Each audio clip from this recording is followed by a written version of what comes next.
I'm Sam Warburton, and you're watching The Disruptive Entrepreneur... I can't say Disruptive Entrepreneur. Hi, I'm Sam Warburton, and you're watching The Disruptive Entrepreneur podcast. So I'm putting the Pepsi Max under the table, so I don't want to endorse it. They're not paying me to drink this, so I'm not going to let them have a... Yeah. Meant to be the Playboy model. She was coming out on Monday. That was quite scary. Who has? I did. You did? Yeah. Playboy model shoot? Yeah. She was Playmate of the Year one year. And what do you mean? What, they wanted you did it with your kit off? You mean? No. Hang on. I thought you meant you did a photo shoot. You did a photo shoot with your kit off at Playboy. No. No. You interviewed a Playboy. Yeah. Oh, Playboy model. You got me excited. I was like, God, it's got to be so like. I thought you were like shredded under that like suit, you know. Do you watch Game of Thrones? Do I watch it? I love it. Maisie Williams has been on the podcast. So if you said Arya that, Stark. Really? She's the nicest. Do you know what? She's lovely. When I flick through it, because if you said podcast with Arya Stark, I would be like, oh my God, because I don't know her real name. Yeah. What's her real name? Maisie Williams. Oh, listen to that. We should think about that in the titling then, shouldn't we? I'll rechange it, Yeah. Because most people might know. Sorry, Arya I know. Stark. How do you pronounce it? Arya. Arya, yeah. You're a bit of a fan, are you? Oh, I love it. Yeah. I thought she'd be a hero. Yeah. We're going back a couple of seasons ago. I was like, she's going to grow into this. My wife just calls it all. She gets it all right. She knows the whole story forever. Oh, yeah. I have to pause it and go, right, what happened? Who's that? Where did they come from? I have to listen to it in absolute silence with subtitles on because it's one of those things you have to listen to every single word. Yeah. And they got to series 4 and I was just like, I'm always, not that I don't want to follow the crowd, but I'm like, just because everyone's watching, I'm not going to watch it. They got to series 4, I was like, I'll watch the first couple of episodes, see what it's all about. I hate fiction. Never seen Lord of the Rings, never watched Harry Potter, don't know anything, Star Trek, Star Wars, never seen it. I watched this, and when they chopped off Ned Stark's head at the start, and I was hooked. Shocker, I was like, you fucking wank. Yeah. I'm like, it's fake, but I just loved it. Do you like it as well? Yeah, I love it. Yeah, it's great. It's brilliant. Yeah. But it is, and now you see where it's at compared to where it was, and you can just see the amount of when they say they do the army scenes, obviously not the recent one, but when there's like a few thousand people there, they're all real people. Yeah. So they said when they did. Do you remember at the end of what series are you on now? We're right up to date. So this is the 7th. There was one where there was people buried under bodies, and they had the cameras inside.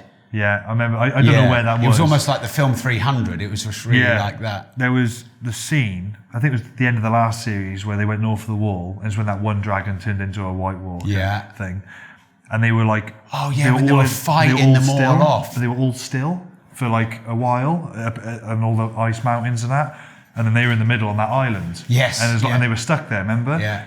I was watching something about that. They said every single person on that scene was real. Really? Thousands of people, all had the makeup, all had they were like, so the budget is huge for it now.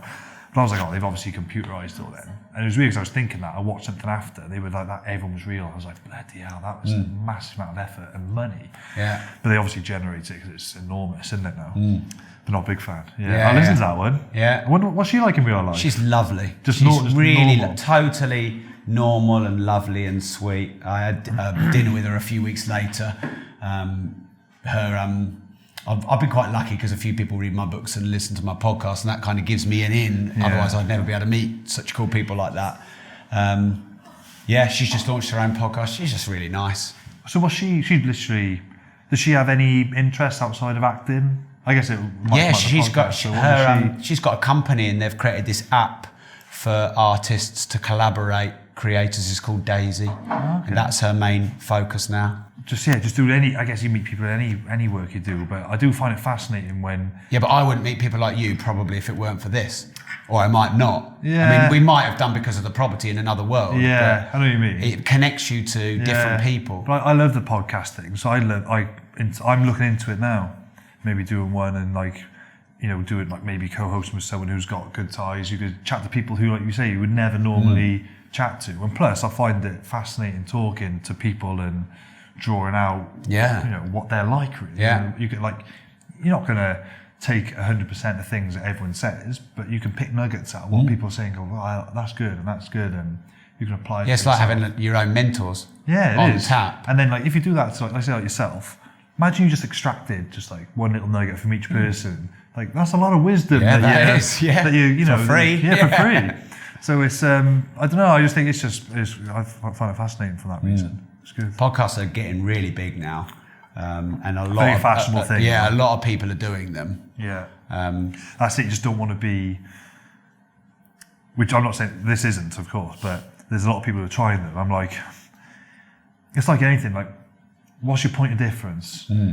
So like, it's like when players ask me, if they were like my position youngsters, like, oh, how do I get to the top? I'm like, you need a point of difference.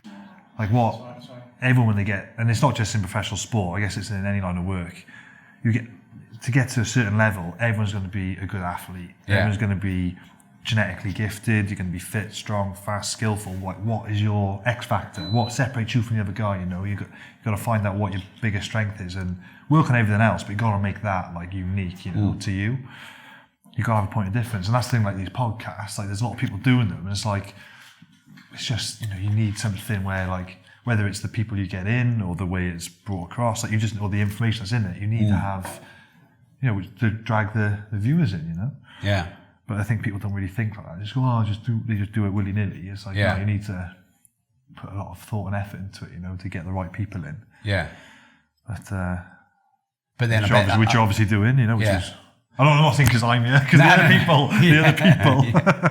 I suppose on the other side of it, like we think everyone's doing a podcast, but out of 65 million people in the UK, how many actually have a podcast? Virtually none. And how many people are like want it to be perfect before they start? Probably a lot of people. So how many people who could do it don't actually do one? Yeah. And I think you can improve it over time. Like I wouldn't even dare listen to my first episode now. I'd just be so embarrassed because it was probably rubbish. Yeah. But now we're nearly 400 episodes in, Mad. feeling a lot more comfortable about it. Yeah. God, I just walk off the Doug's back now, just after 400. Yeah. Bloody hell. I still get nervous though. I still get nervous meeting people. Yeah. Really?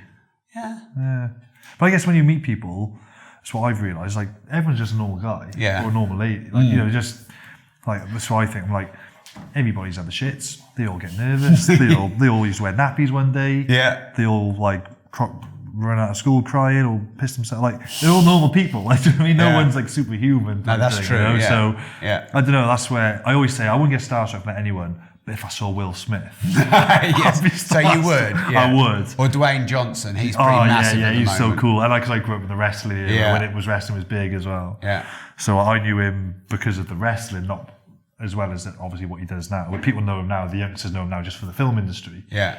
But I knew him because he was like the coolest wrestler around. So how old are you, if you don't mind me asking? I am 40. Fuck me, I look so old to my age. And what are you, 29? 30 now. 30. Like when I go 30, so many people go, really? So I look like you. I look 40. But there we are. Rugby, tough paper round. Very tough paper round. Getting your face smashed for a living. I guess you're going to age a bit. Yeah. Sam, thanks for doing the podcast. Pleasure. Thanks for inviting us to this. Is this box 29? Box 29 of the Principality Stadium, yeah. So this is, it's not the office, but I'd like to call it the office. It's a cool office, though. It's pretty cool, I guess. Yeah. You can get it for the cameras. No, this is just one of the WRU boxes. So I think there's over 100 in the stadium. Not all of them are taken up by sponsors, so the ones that aren't WRU owned. But this is one of the ones because it's on the halfway line, which they use for certain meetings and stuff. So I'm still employed by them. I'm a little bit cheeky, but sometimes I just ask, is it all right? And when I heard you were coming, it's like, right, we can't meet in a pub. Or I got to take him somewhere, got to take him somewhere decent. So I was like, can we have a box in the stadium? Which they were brilliant. They sorted it out, which is great. Oh, I really appreciate it. It's great. We've not done a podcast interview in a box before, so nice. This is a first for us. Also, I understand you're a bit of a podcast fan yourself. I do like podcasts. Yeah, I do a bit of travelling on the road anyway now, more so now as a retired player, because I'm travelling around the country covering games and doing appearances and stuff like that. So rather than just listening to the same mainstream songs on the radio all the time, and I got chatting to a couple of people who said podcasts, and I don't know, podcasts now are like a really almost like fashionable thing. And when I'm on the train, if I'm going up and down to London or something, and people, you can just tell people just listening to podcasts all the time. So yeah, I've got into podcasts and been listening to your episodes as well, which I find fascinating. Learning about what these really successful people in all sorts of fields, whether they're like say actors, CEOs, whatever. You could pick up really important bits of information. So they're very educational at the same time, so they're fantastic. Yeah. Well, I want to say the feelings are mutual, because to sit here thinking that the captain of Wales Rugby listened to my podcast, that's like quite a surreal thing as well. So really appreciate that.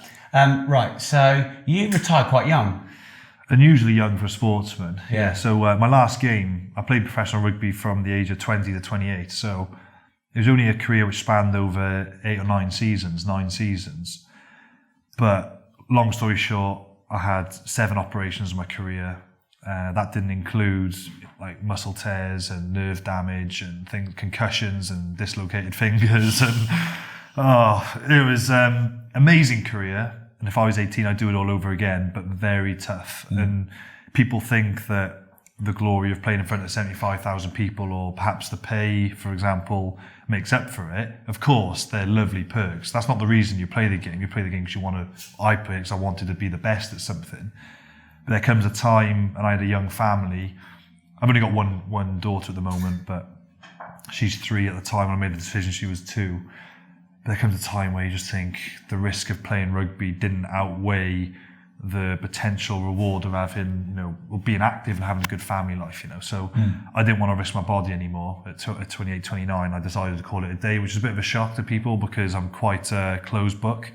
I don't let a whole lot of people into my life in a weird way. I'm quite introverted naturally anyway.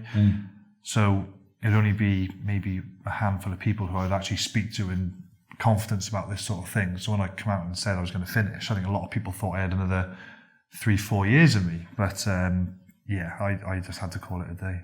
And had you made a plan for the rest of your either pivoting into a new career or 29 retired, you could live till you're 89. Did you have a plan? Yeah, well, it's a weird one because I wasn't depressed by any stretch of the imagination, and I heard a lot of players post rugby. I read a column once, and they said 1 in 3 players in professional rugby go through depression when they retire. That doesn't surprise me.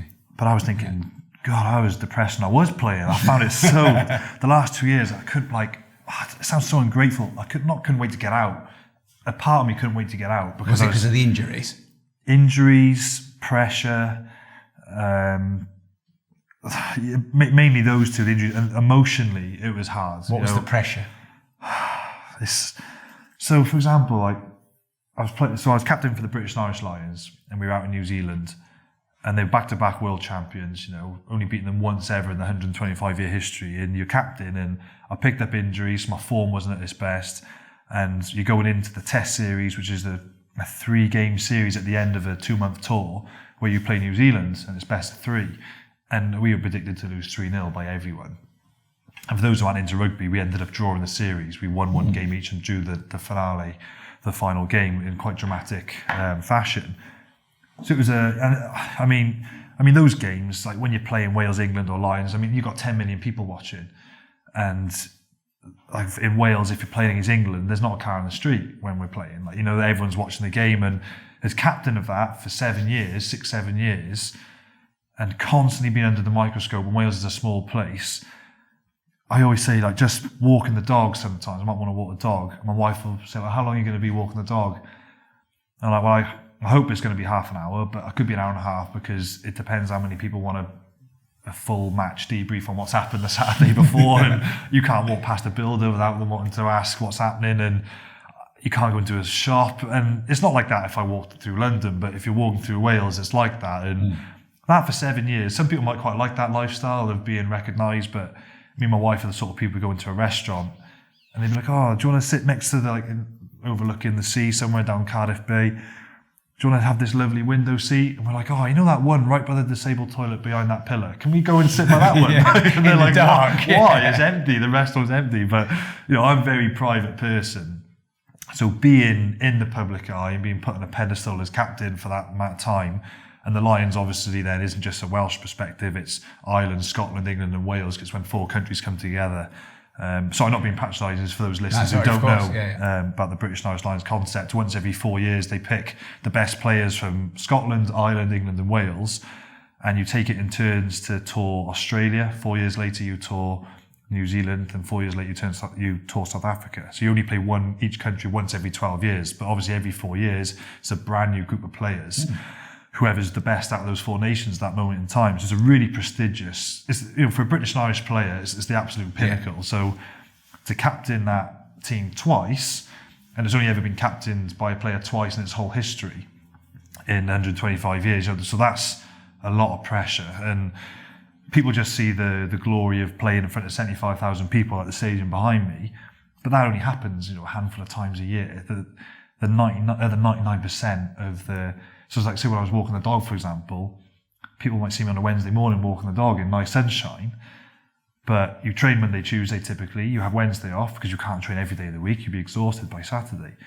Wednesday off, you train Thursday, Friday, play Saturday. So I'm walking the dog on a Wednesday morning and people shout like, oh, you're living the dream, as if it's what you do every day. Yeah. But I'm thinking, I've probably overdosed on cocodamol just to walk the dog because I'm in pain from the weekend before. I've got nerve pain in my shoulder. I've just been given a 4 out of 10 in the press for my performance. People are saying the captain should be dropped.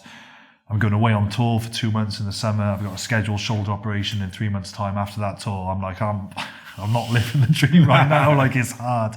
But people just see the glory, which is a minuscule amount. Don't get me wrong, the glory outweighs all the negative that you go through, which is why you do it and which is why it's amazing still. But there are times, like any human being, like you wake up and you do, even though you live you're doing the job that you dreamt of doing from a young kid, there's days you wake up and you just think, I don't want to go into work or training today. It's just it's natural for humans to feel like that. So a lot of it was hard, and going through that for an 8-year career, and like I say, the 7 operations, I've had a knee operation twice, shoulder operation twice, eye socket operated on, my jaw operated on, I had my neck operated on. And my neck operation was almost the final straw. I did come back from my neck operation because I was on sabbatical at this time. That was towards the end of my career. I was ready to play again, but I went back to training. And again, long story short, my body I knew it wasn't going to get back to the level I wanted it to get to physically. And like I said, when you've got a family, I didn't want to risk my neck. And I've had so much nerve damage in my neck and arm. I couldn't drive the car for more than 15 minutes. I was getting burning sensations down my neck, and I wasn't even doing contact, and I was getting these nerve pains in my shoulder, which, like, the only way I could explain it was if I was say I bumped into someone and my neck jolted a certain way because there was a nerve which came out of my neck, which was getting aggravated really easily. I might only have to bump into someone like really lightly, and you get a pain from the origin of your neck all the way through into your fingers, down your whole arm. And when you bite ice cream on your teeth, and you straight away it's so sensitive. And it's horrible. It's like that down your whole arm, and I was getting it for like 2-3 minutes at a time. So there's nothing you can do but just like literally cradle your arm, hug it, and just go on your knees and just ride that out. And I was thinking, this isn't natural, to put your body through this. So that's just scratching the surface, I guess, on some of the physical and like emotional pressures that you go through as a player. And like I say, I don't want to paint a bad picture of being a rugby player. If there's a aspiring young teenager now, like, do it, because what it gives you is amazing. I've been all across the world, and like me as a person, I was a 30-year-old sitting here. If I hadn't gone through my rugby career, I feel I'm so much more, the life skills that I've learned and the people I've met and the situations that I've been put in. And like, to achieve in life, you do have to go out your comfort zone, I think, unless you've been born into a multi-million-pound, family who don't have to work. Yeah. Most people you've got to work to get somewhere. So, and you've got to go out your comfort zone to try and achieve something. And that's what rugby did. It threw me way out my comfort zone. You think you're just playing the game you enjoy. And I walk around the local parks pitch and I see like a Division 4 Southeast team, a local team or something playing. There's a lot of enjoyment there because you just turn up on a Saturday, you play socially. You're not getting judged from anyone else apart from the people who are just watching, minority of people.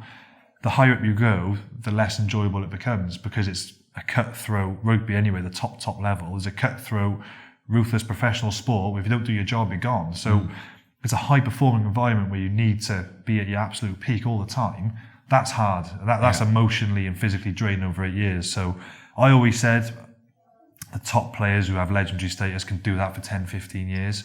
I only did it for 8. I physically couldn't keep it up. So there's guys out there who've been playing at the level I've been playing at for 15 years, which is incredible. So yeah, I take my hat off to those guys. So you had when did you plan your retirement in terms of like, okay, I want to make sure I've got a career afterwards? Was that like a thing you'd been planning since you were 21, or was that a thing when you planned like 6 months before you retired? When I was young 20s, to be fair, they tell you about it, and you have a complete mixture of abilities from an academical and practical perspective from rugby players. So some guys have no other intention but to go in to be a brickie or a plumber, which is what they want to do, which is great.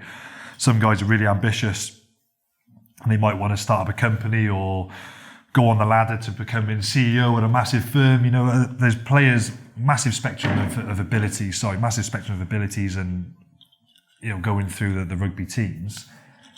I was told, you know, people told me what I should do, so I looked into things when I was young 20s, like I love the fitness industry, so I looked at doing that, but then I pulled out because I thought I don't want to be doing that when I finished playing. And in terms of what would my job be now if I could go back, I was back in school, I'd probably be like a surveyor, a property surveyor or something, because I love property. So we were chatting about it just before we started filming, but there was the chairman at the Cardiff Blues at the time called Peter Thomas, and he's in charge of, he started up Atlantic Properties, which is a South Wales property company. And I remember he got the cogs turning, and he's a very successful business person. And he said to me as a young 20-year-old, you know, what you're doing with your money. And at the time I wasn't doing anything with it. You know, I was living at home, thinking about leasing a nice car, you know, didn't really, not the sensible things that I should be thinking about. And he just said, property, go into property. And he told me how property worked and got the cogs turning. So now, from a young age, when I did get any surplus money through rugby, I just put it away straight into property. Just sort of thought, right, I'll just buy a house a year throughout my career, you know, and try and put down a good deposit. And then that'll be like my pension when I retire. But now I've finished, I can put a lot more time into property. I knew when I finished, I'd put more time in trying to grow that, which is why, and this is not a shameless plug, I haven't told you to say this, but I like your podcast, Progressive Property. You. Because, keep going. That's why I like the Progressive Property podcast, because it's great for people like me, who I guess are, compared to yourself, are novices in the property industry, but I love it at the same time. So that keeps me busy. I knew that would be something I'd be doing post-career. And I've always found the TV work very comfortable as well. And I was fortunate enough that did you have an offer made before you retired? Yeah, so I was planting seeds throughout my career. So I was doing bits of television work. So people knew you have the ability to do it. Didn't have a contract offer firm on the table, but you know, I had plenty of verbal conversations to myself and via my agent that, if Sam was to finish, these broadcasters would be very keen to get him on board, which I didn't take as gospel, because you never know. You know, a handshake's a handshake, and you know, you can't guarantee that. But when I did retire, you know, within a month, you know, people like, so now I'm working for BT Sport and BBC. So, you know, for me, which is a privilege to work for, you know, two big broadcasters, and I sort of went in there straight away. And but I wanted to be good at it, so I made sure I invested the time into getting myself skilled up to be able to do it, so you can hit the ground running. So, because I knew I had that, I had my little property venture on the side. I knew I had something to go fall straight into, which I could still, you know, be able to provide for the family, for example. So I didn't have that panic that maybe some players have, which I think is what makes them spiral into depression, or a lot of professional athletes. But I kind of, I had a man, like a little, I made this up, it's a bit silly, but with one other player, a lot of rugby players, you know, they get good contracts, they get, like I say, they go straight to the Audi, Mercedes, BMW, Land Rover garage, and they lease a lovely car, and they buy luxury watches and all that stuff at a young age. But I was always went under the mantra, like, there's live fast, die young, of course. That's obviously the original cliche, but I was always live slow, die old. Whenever I got like a bonus or playing for Wales or whatever, I was like, right, go to my mortgage advisor, I want to buy another house, I want to buy a property, and I invested it. So at the time it might have seemed boring, but now I'm 30 and I could retire at the age of 28, 29, and I'm a 30-year-old because I was sensible. So yeah, that's, I guess, a bit of advice I would give to a youngster. Don't just blow your money on things which are material when you're young. You need to be able to earn the right to do that, get a sustainable life, then you can do that sort of thing, you know. I'm definitely no expert on, you said about 1/3 of rugby players get some kind of depression after their career. But I've done quite a lot of research into people changing careers. I've got quite a lot of people in our property community who are in the forces, etc. And it sounds like, whilst rugby's important to you, it doesn't define who you are. No. And I think a lot of people, if rugby is their identity of who they are, when you lose that, who are you? Whereas if you can be a property person, a pundit, you know, you can have an identity of other things in your life. That one thing doesn't define you. Then you've got room to still find fulfillment in other areas. 100%. Like rugby is what I did. It's not who I am. Yeah.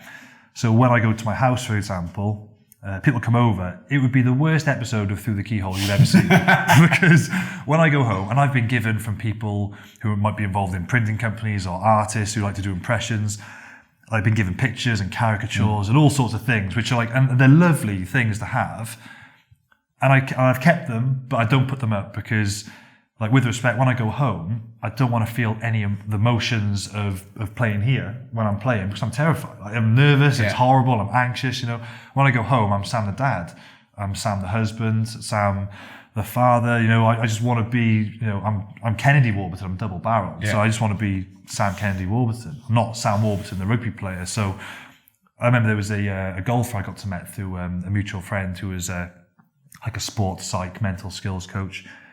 And I was chatting to this golfer, and he had golf memorabilia all over his house. And I remember thinking, wow, I've got nothing. And somebody came over and once said, oh, can you pass a ball, a friend? Can you pass a ball with my boy just so we can say he's passed a rugby ball with you? I was like, man, I don't even have a rugby ball in my house. I don't, nothing. Because I remember I was doing another corporate event, and there was a guy who was speaking to me from this business. He said, how do you switch off? Like, he didn't say how do you switch off. He said, how do you manage to focus for so long?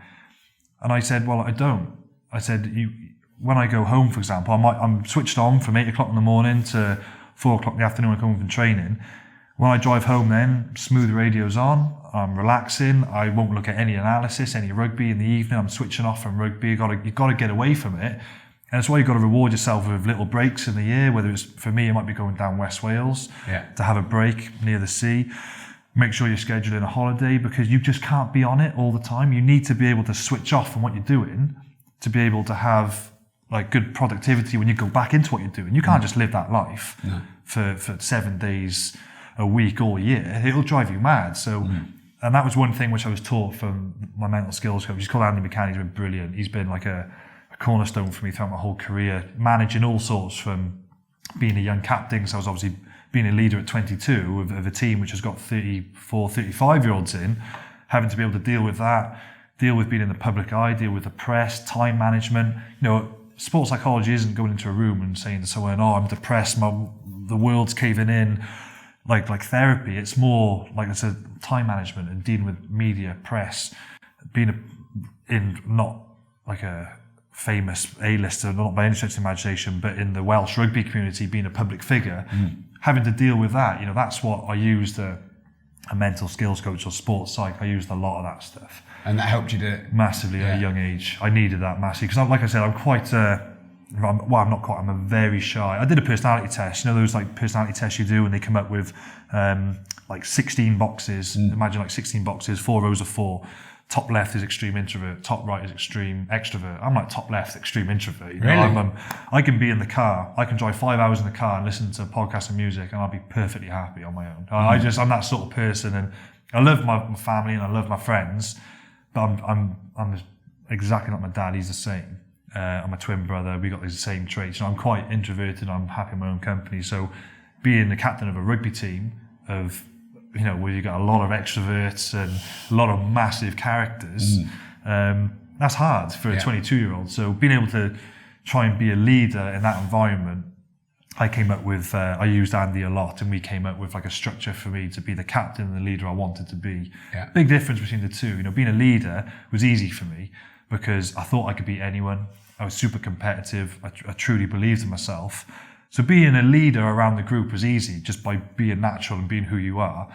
Being a captain is completely different because, like I say, you've got to learn with being in public. You've got to learn with press, you know, communicating with referees, more tactics. You know, that's a lot more different. So people think leader and captain is the same. Leader and captain is very, very different. And I came up with like this sort of like leadership captaincy compass, which I wanted. So when I sat down with Andy, he was like, right, what captain do you want to be? And we came up with this compass with 4 points on it.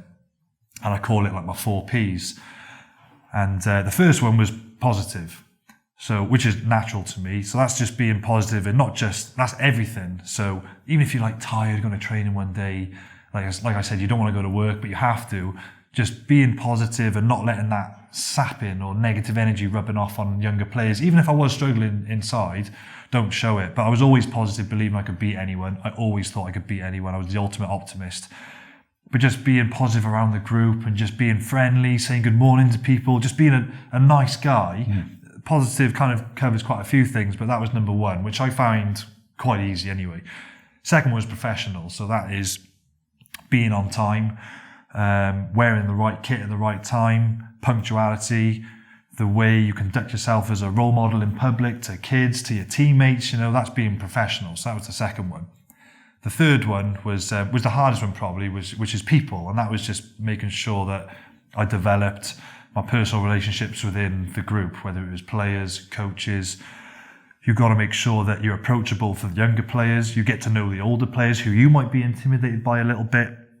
Be able to communicate with the coaches who are like a generation older than you, and I'm a young guy, but just spending time with people. If you're going to the dinner table, rather than sit, it's not, going out for an intimate coffee with someone or a meal and getting to know them deep. But if you just like going to walk around the team room where all the boys are, and there's a table that perhaps you don't know too many of that players pretty well, just sit on it. Don't sit on it and chair the meeting and chair the conversation, but just go in subtly and just chat to guys and just get to know people better. So that was the hardest thing. I would say being an introvert, that was difficult. But doing that, because you have to as a captain, because you need to get information in from everywhere. And the fourth most important one was performance. And, you get the credibility and the respect of all the players and it sounds the wrong word to use in a team sport, but you still have to be selfish, but you still got to get what you're doing right. The team comes first, of course, but you still have to be selfish in your preparation to make sure that you can still be at the absolute pinnacle of your performance, because that's ultimately trumps everything. You've got to be able to rock up every week and be that guy the players can depend on. And that's being selfish and doing your video analysis and making sure you eat the right foods. And that can be back at home as well. Like it's difficult being a top sportsman, because I always say as advice, people say, what advice would you give a youngster?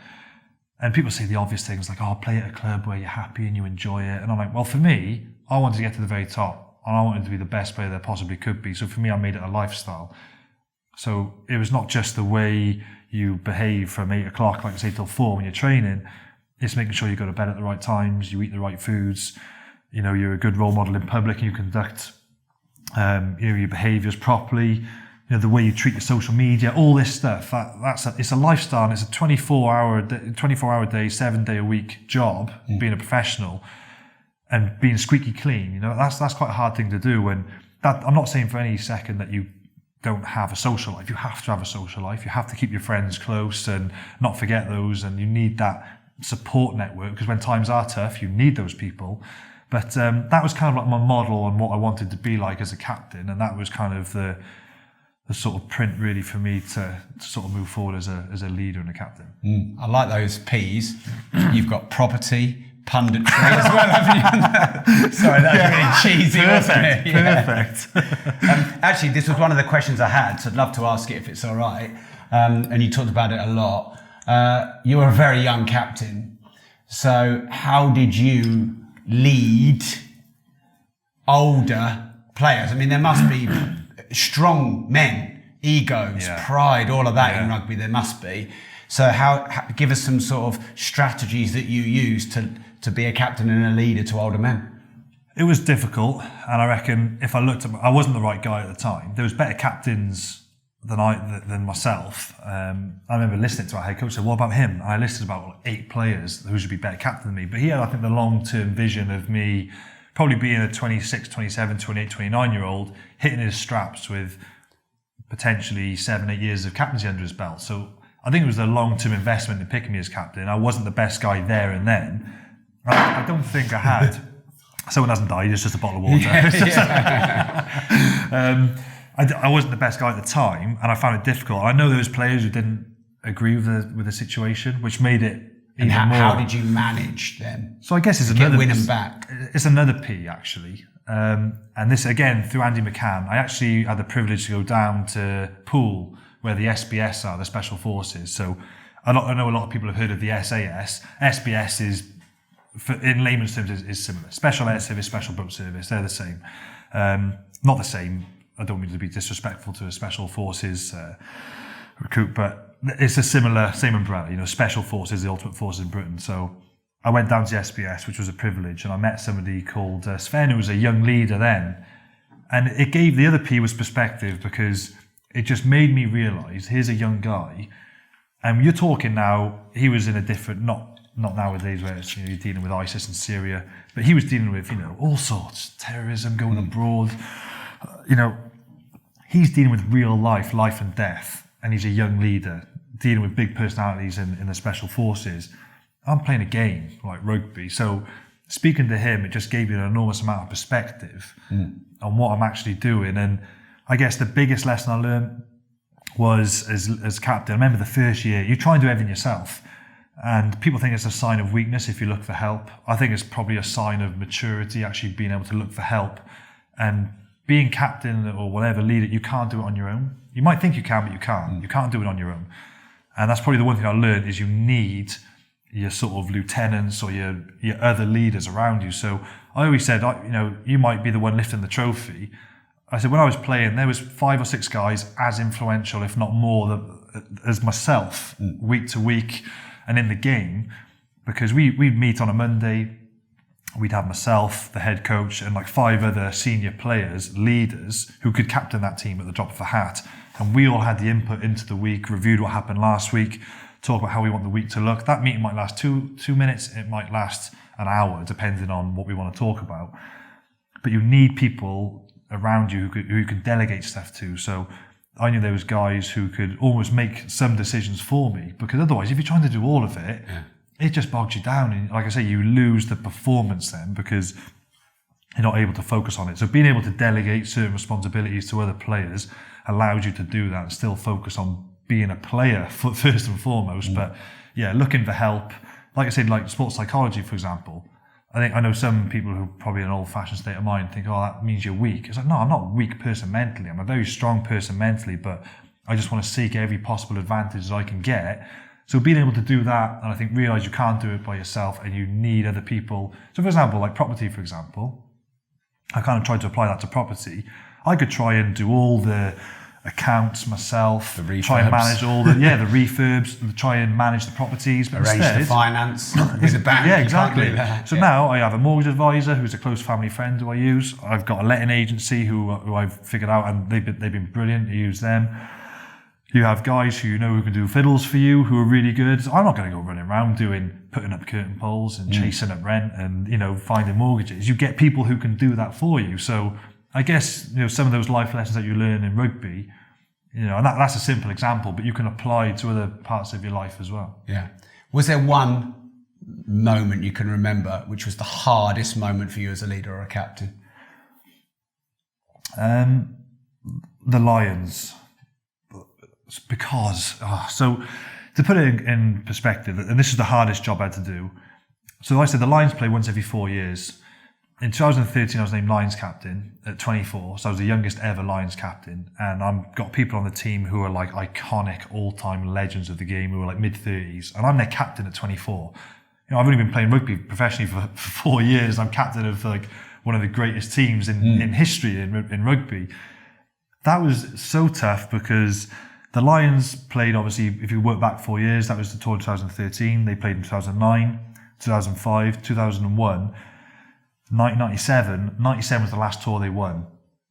So the Lions is such a prestigious thing. Like commercially now, it's massive, it's enormous, and it engages the whole rugby community across the world. Really, it's a fascinating concept. There's no other concept like it in sport, where they travel to the other side of the world. 4 countries come together who've been smashing each other for the last 4 years, and you get 30,000 travelling fans who are willing to go to New Zealand in the pouring rain, middle of winter in New Zealand to support you. I mean, it's phenomenal that the concept of it is enormous. And I think gross over the 2 months they're together, they bring in the most revenue out of any sports team in the world, in any sport, but it's because it's concentrated over that 2 month time. It's a massive thing, the Lions. So I was captain of them, but I knew if we lost that tour in 2013, the previous win was 97. And I knew the next tour in 2017 was against New Zealand, who at the time were world champions, even in 2013, because they were back-to-back champions by the time 2017 came, you suddenly then look into 2021 for what fans would have thought would have been the next Lions victory. So that is 24 years. By then, the concept of the Lions might not be viable because people just lose faith in it. So you knew in 2013, if we lose this tour in Australia, there are going to be serious question marks about the future of the Lions. So, I just wanted to future-proof the Lions because I grew up watching it. It inspired me to be a player and play rugby.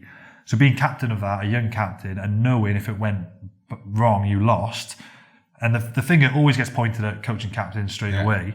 You're the guy under the microscope, and you're not going to be responsible if the Lions didn't continue, for example. I think they always will because it's too important, but you feel that huge responsibility to deliver. So that was tough. And plus you're on the other side of the world as well when you're on tour. So you're in Australia, obviously 12 hours difference in time zone, haven't got any home comforts, not many of your friends and family are around who you need when you're going through tough, stressful times. You've got to figure all these things out as a young man by yourself, So that experience was very tough. Unfortunately, we won that tour. We won that tour in 2013, and then, like I said, in 2017, we drew the series where nobody gave us a chance. So we drew the series. So we've had 2 unbeaten tours. So now it's like, oh my goodness, and the Lions has been an incredible success, not because of myself, by no stretch of the imagination. It's an enormous team of people who've all done fantastic. But the Lions has now continued, and it's a huge success. But in 13, there were question marks, a big question mark. So I felt that pressure. That was probably the most pressure I felt as a captain. And if it was now, 2017, like 13, I didn't want the phone call to be captain. I didn't feel ready to do it, but I did it. Of course, it's a huge honour.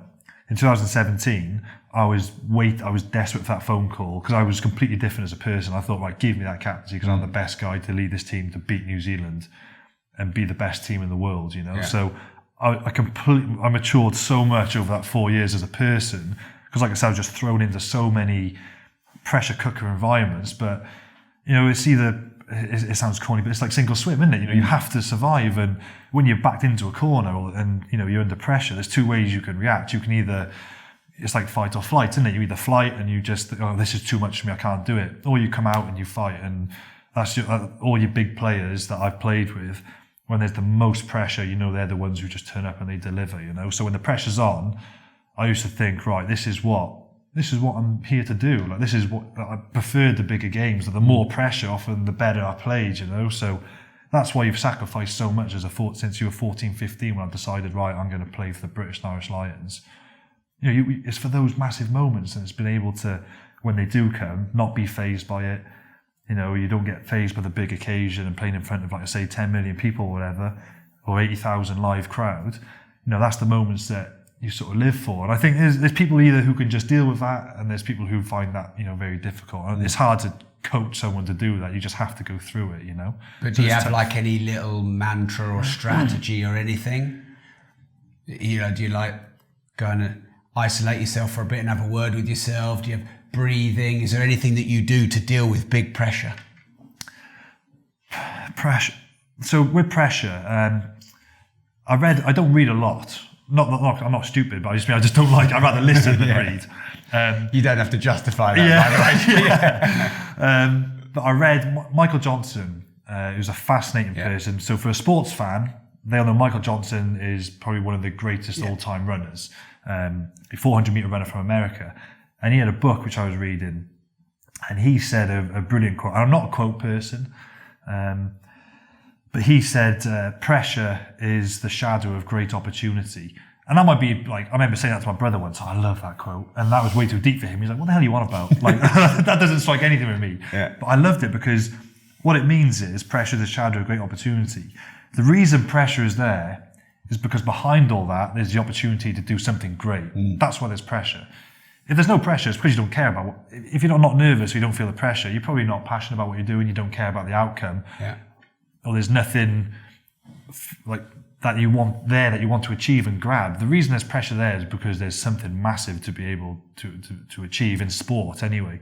So I love that. So whenever I was in a dressing room, and I used it a couple of times in big games, like when I do a speech, if somebody's nervous, and I get asked by younger players, are you nervous? Like they asked me towards the end of my career, they probably thought, oh, this guy has played, all over the world against everyone.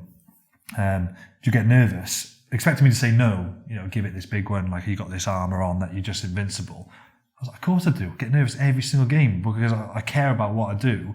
And you can't get rid of nerves. People who say, just switch it off. Just think about something else. Just be positive. You can't just do that. You can't just forget about it. It's there. You can try and you can dampen it down. And like I said earlier with that quote from Michael Johnson, which I loved, nerves will always be there.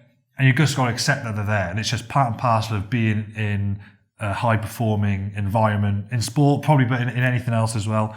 You're always going to have pressure there. You can kind of forget about it by not worrying about the things that might go wrong. That's when people get nervous and they worry about those things. Is focus on the carrot.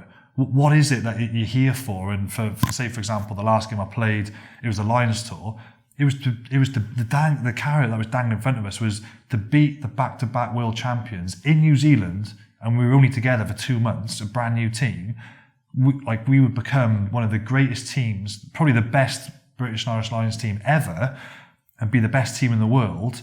And you can be part of that, and your names would be set in stone in rugby sort of folklore and history forever. That's the carrot. That we could come back in this dressing room in 2 hours' time, and that's what you would have achieved.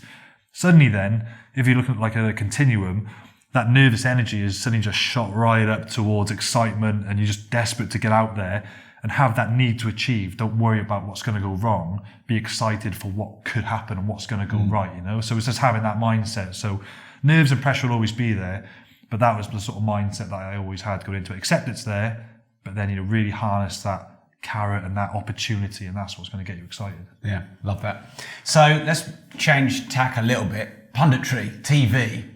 I guess you could have this illusion watching, next sportsman can come, sit on TV, have a chat. We were talking before we went live, and it sounds like there's a lot of research involved and a lot of work involved in that. So can you just give us a bit of an insight into that world? Because for me, it's fascinating. Yeah, so I thought, and don't get me wrong, I put a lot of time into everything I do anyway.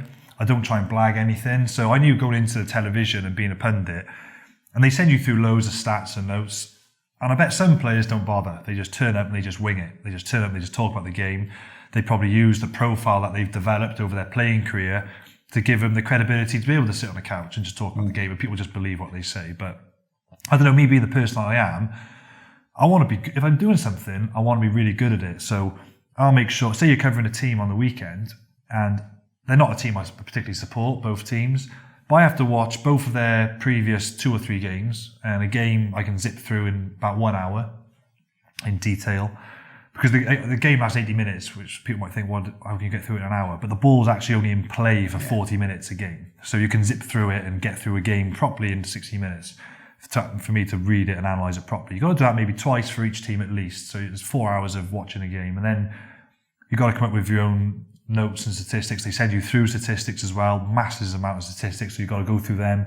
A lot of it isn't relevant. I mean, it's true, but it's not relevant in what I think is going to determine the outcome of the game. So you've got to pick out the nuggets of that.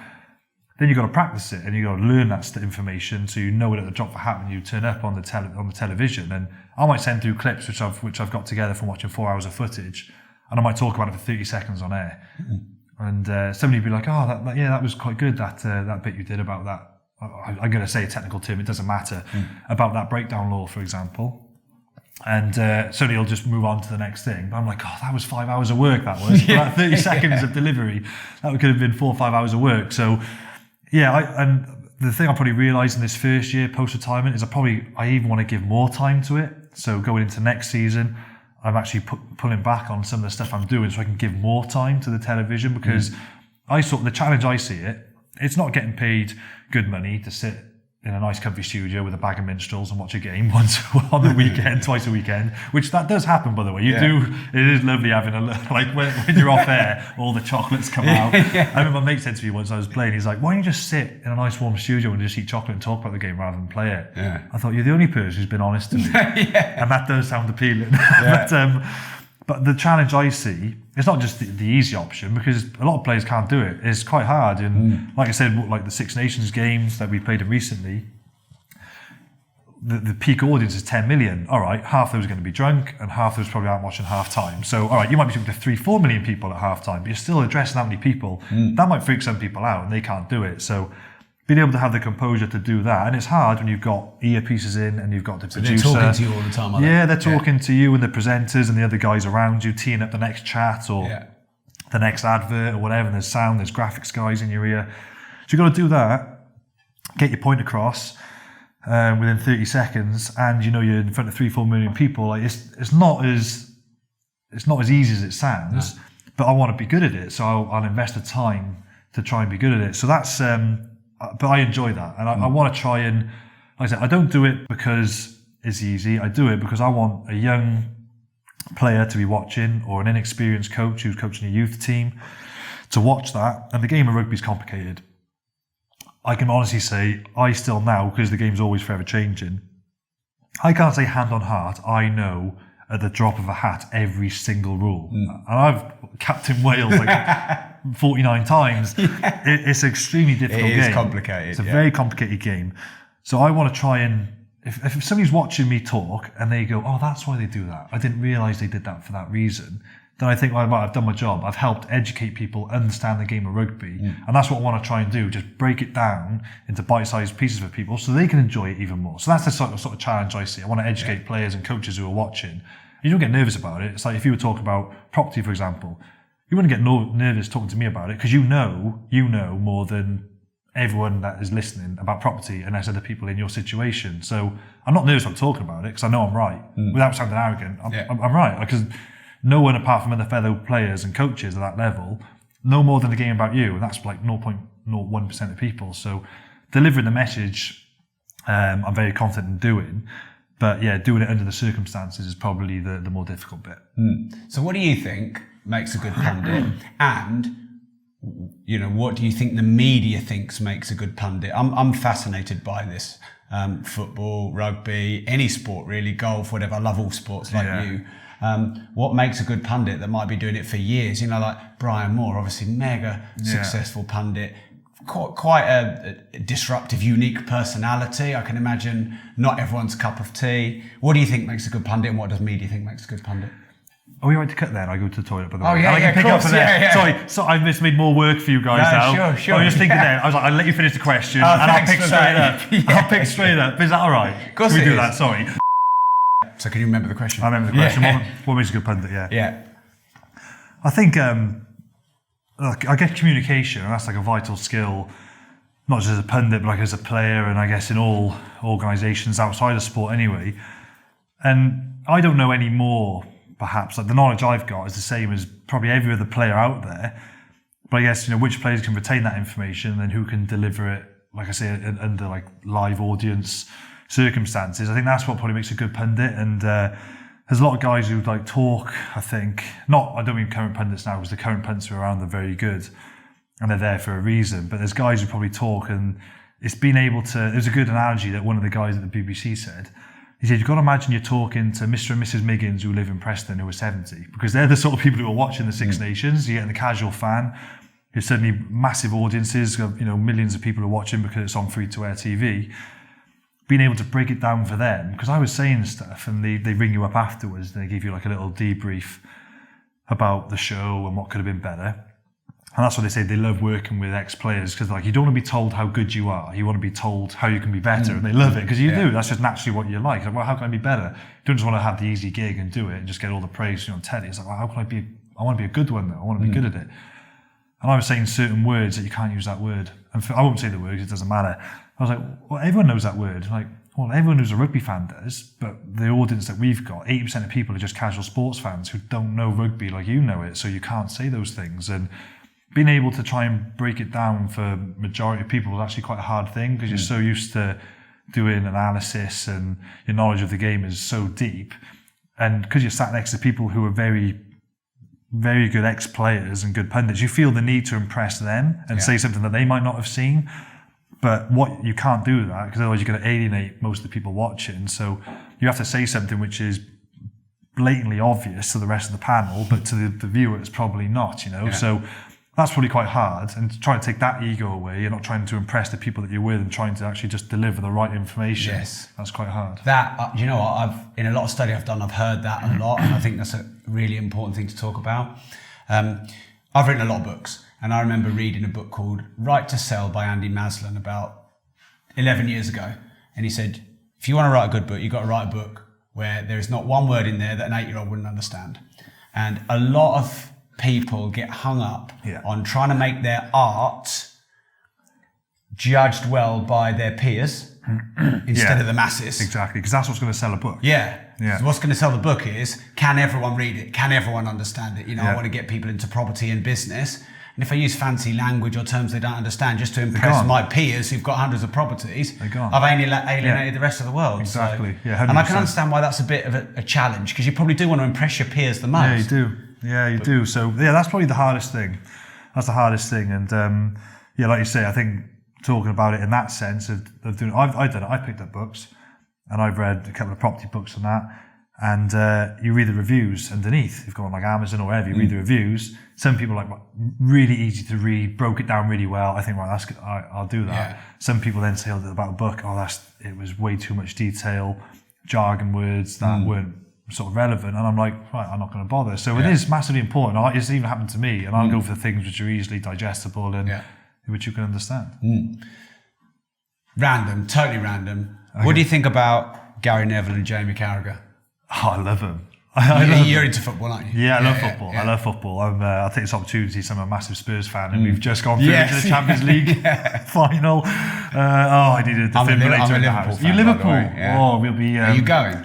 No, I got a friend's wedding in Glasgow, so and a lot of my mates are going up, are Liverpool fans as well. So I'll be dropping you a line then come Champions League day if we win. Or you won't. Or I'll be putting on airplane mode and blocking you.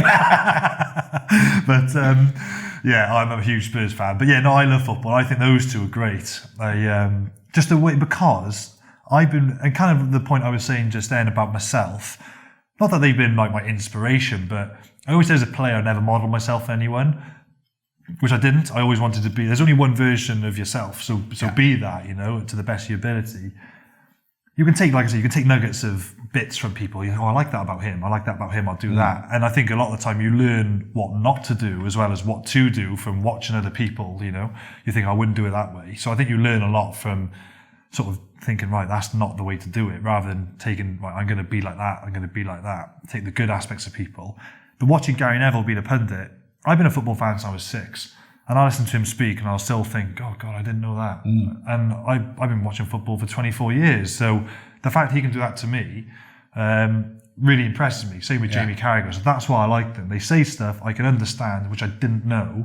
And I feel after I've listened to them speak, I've learned about the game. I know more about football than I did when I first switched on, which is why I think they're good. So do you like them? I think that they're... Because Carragher must be a hero for you. Yeah, I mean, I'm obviously a Liverpool fan. I tell you why I think it's the best commentary rapport I think I've ever seen. And I think someone got inspired to think, probably two guys who hated each other on the pitch, probably fought like cat and dog, to put a Liverpool and a Man U player in the studio together. Because you probably, imagine when that round of players retired, you probably wouldn't have picked Gary Neville and Jamie Carragher. You wouldn't have first thought, they'll be quite an iconic age. They've come from generation. I mean, aren't there? There's loads of players from that generation who are iconic. Yeah, I think so. Exactly. I think that you could have thought of a lot of other players that you may have thought might be better. But then they've almost since they were both top players who will be Premiership greats, So we're not talking them down by any stretch of imagination. They're both top legendary players, but I know you mean there was lots of legendary players in that era. I just think you might not have initially thought of them, but someone's gone, Liverpool, Man U, they've worked out that they've got this quite strong personalities that are prepared to... Yeah, but it makes you realise what they know. So you watch it, you think, crikey, it makes you realise that they would have been fantastic leaders within their team. They had all that knowledge and they were sharing that as players. It almost gives them more credibility as a player. It makes you realise that to a team, or if it was outside of sport, to an organisation, those sorts of people are invaluable. Who can lead and who can have all that tactical information and which you need. And leaders in a team are so important. Those two are obvious standout candidates. They weren't just pinned up as leaders by the press because they fitted the profile. They actually were leaders in their own right, So listening to them speak, you can see that. Great. Their rapport, because They've had their clashes. I reckon they'll probably become good friends. Yeah, they would have spent a lot of time together. Yeah, I mean, I cannot believe I'm even saying this, but Gary Neville has made me like Man United a lot more than I did, because I just think that they're great. Yeah. Also, there was a bit on TV, it was really clever. Liverpool won, I think it was against Burnley, it was 2-1, we scored late, we didn't play very well. And Alexander-Arnold was about to take the free kick, and then Shaqiri took it. And they zoomed in and they just saw Van Dijk shout, no, to swap the free kick taker. Was it a direct free kick? Indirect free kick from the right-hand side of the pitch. But it makes sense to have a left footer curl it towards the goal rather than a right footer curl it away. But they picked that out, which no one else would have known. They would just see Shaqiri hitting the free kick. And they just sort of zoomed in on Van Dijk going... You know, he needs to deliver it. He delivers it better. Yeah, exactly. So just all those little details, which I'm fascinated by. I think in anything that you see on the outside that looks like success, people who are really good at it make it look really easy, and you have no idea their skill and talent and work. And they probably don't bang on about it either. No, exactly. You know, so the people who are making the most noise, telling you what they've done, probably haven't. You know, so I think once you're very assured and confident in yourself and you're true to who you are, you don't need to tell people that sort of stuff. You're very confident in your own skin, comfortable in your own skin, so you don't need to tell people how good you are, how great you are. You know deep down how good you are at something perhaps. So you don't need to shout that from the rooftops. The people who do and make noise about it are the ones straight away who I just think, I'm not gonna listen to that. So it's very clear talking to you, Sam, that you've got a deep belief in yourself. It almost sounds like it's a given, it's an assumption, but that must have developed somewhere. Did it just develop from getting good at your game, or did the belief in yourself develop from somewhere else? So my mum and dad, they always say, because I'm a twin, I think that has a massive part, and they think it's because we're twins. We're best of friends, by the way, but we were so competitive, but for each other. It's so weird to explain. I guess unless you're a twin, it's hard to explain. But I guess if there are any twins listening, they'll get it. But if my brother, called Ben, if he died, I'm close to all my family, so I'd feel like this with all my family members. But in particular, if my brother died, in a weird way, it would feel like a part of me is gone. Like it would really feel like an actual physical part of me is gone. Like it's, we lived in the same bedroom for like 14, 15 years. I mean, like. We studied the same things in school. We got exactly the same grades as each other. We even got exactly the same mark in 2 A-level papers. Like quite creepy stuff. But it's because we revised our socks off together. So whatever he knew, I knew, and whatever I knew, he knew. And because we just worked together so much, I think that was the same from a sporting perspective. People talk about 10,000 hours of mastery. Because we were playing with each other constantly from the age of 2, 3, all those fundamental skills of throwing, running, jumping, catching, you're doing with each other every single day of your life, just constantly playing. And we were both very physical, playing with each other all the time. So you're probably like sort of honing those skills from not just from when you sign an academy contract at 16, you work with a skills coach. Those fundamental skills you're developing from the age of 3, and some kids who don't have parents who are particularly active and don't want to engage in physical activity, which it doesn't matter if they do or they don't, they're not going to get the fundamental skills that other people have. It's probably because of the way they've been brought up. And I think being a twin has played a massive part. But I think the belief has been, believing in yourself, I think that's very intrinsic. Like I speak, and the one thing it's a pet hate of mine. When I speak to parents who come up to me and they go, "Oh, this is my son. He's going to be the next Welsh captain. He is." And by the way, this kid's about 8. He's going to be the next Welsh captain. He's brilliant. Oh, he's the best in his team. Honestly, I'm telling you now, he's going to be the next. I'll say the name because I'm on the podcast.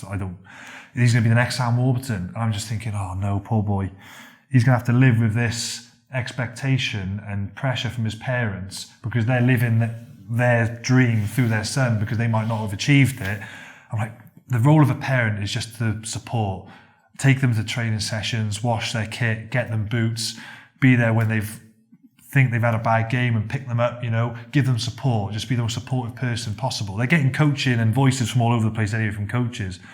A parent's role is just to be so supportive and be there at all times, which I'm really lucky my parents were. My dad was a guy, I say he was quiet, he was just behind the post on his own, but I knew he was there at every single game, he'd do anything for me. But then, so that's, I think, the belief I think it was intrinsic, and you can't make someone believe. So that's why I brought the parent thing up, because you get parents who are like that. Yeah.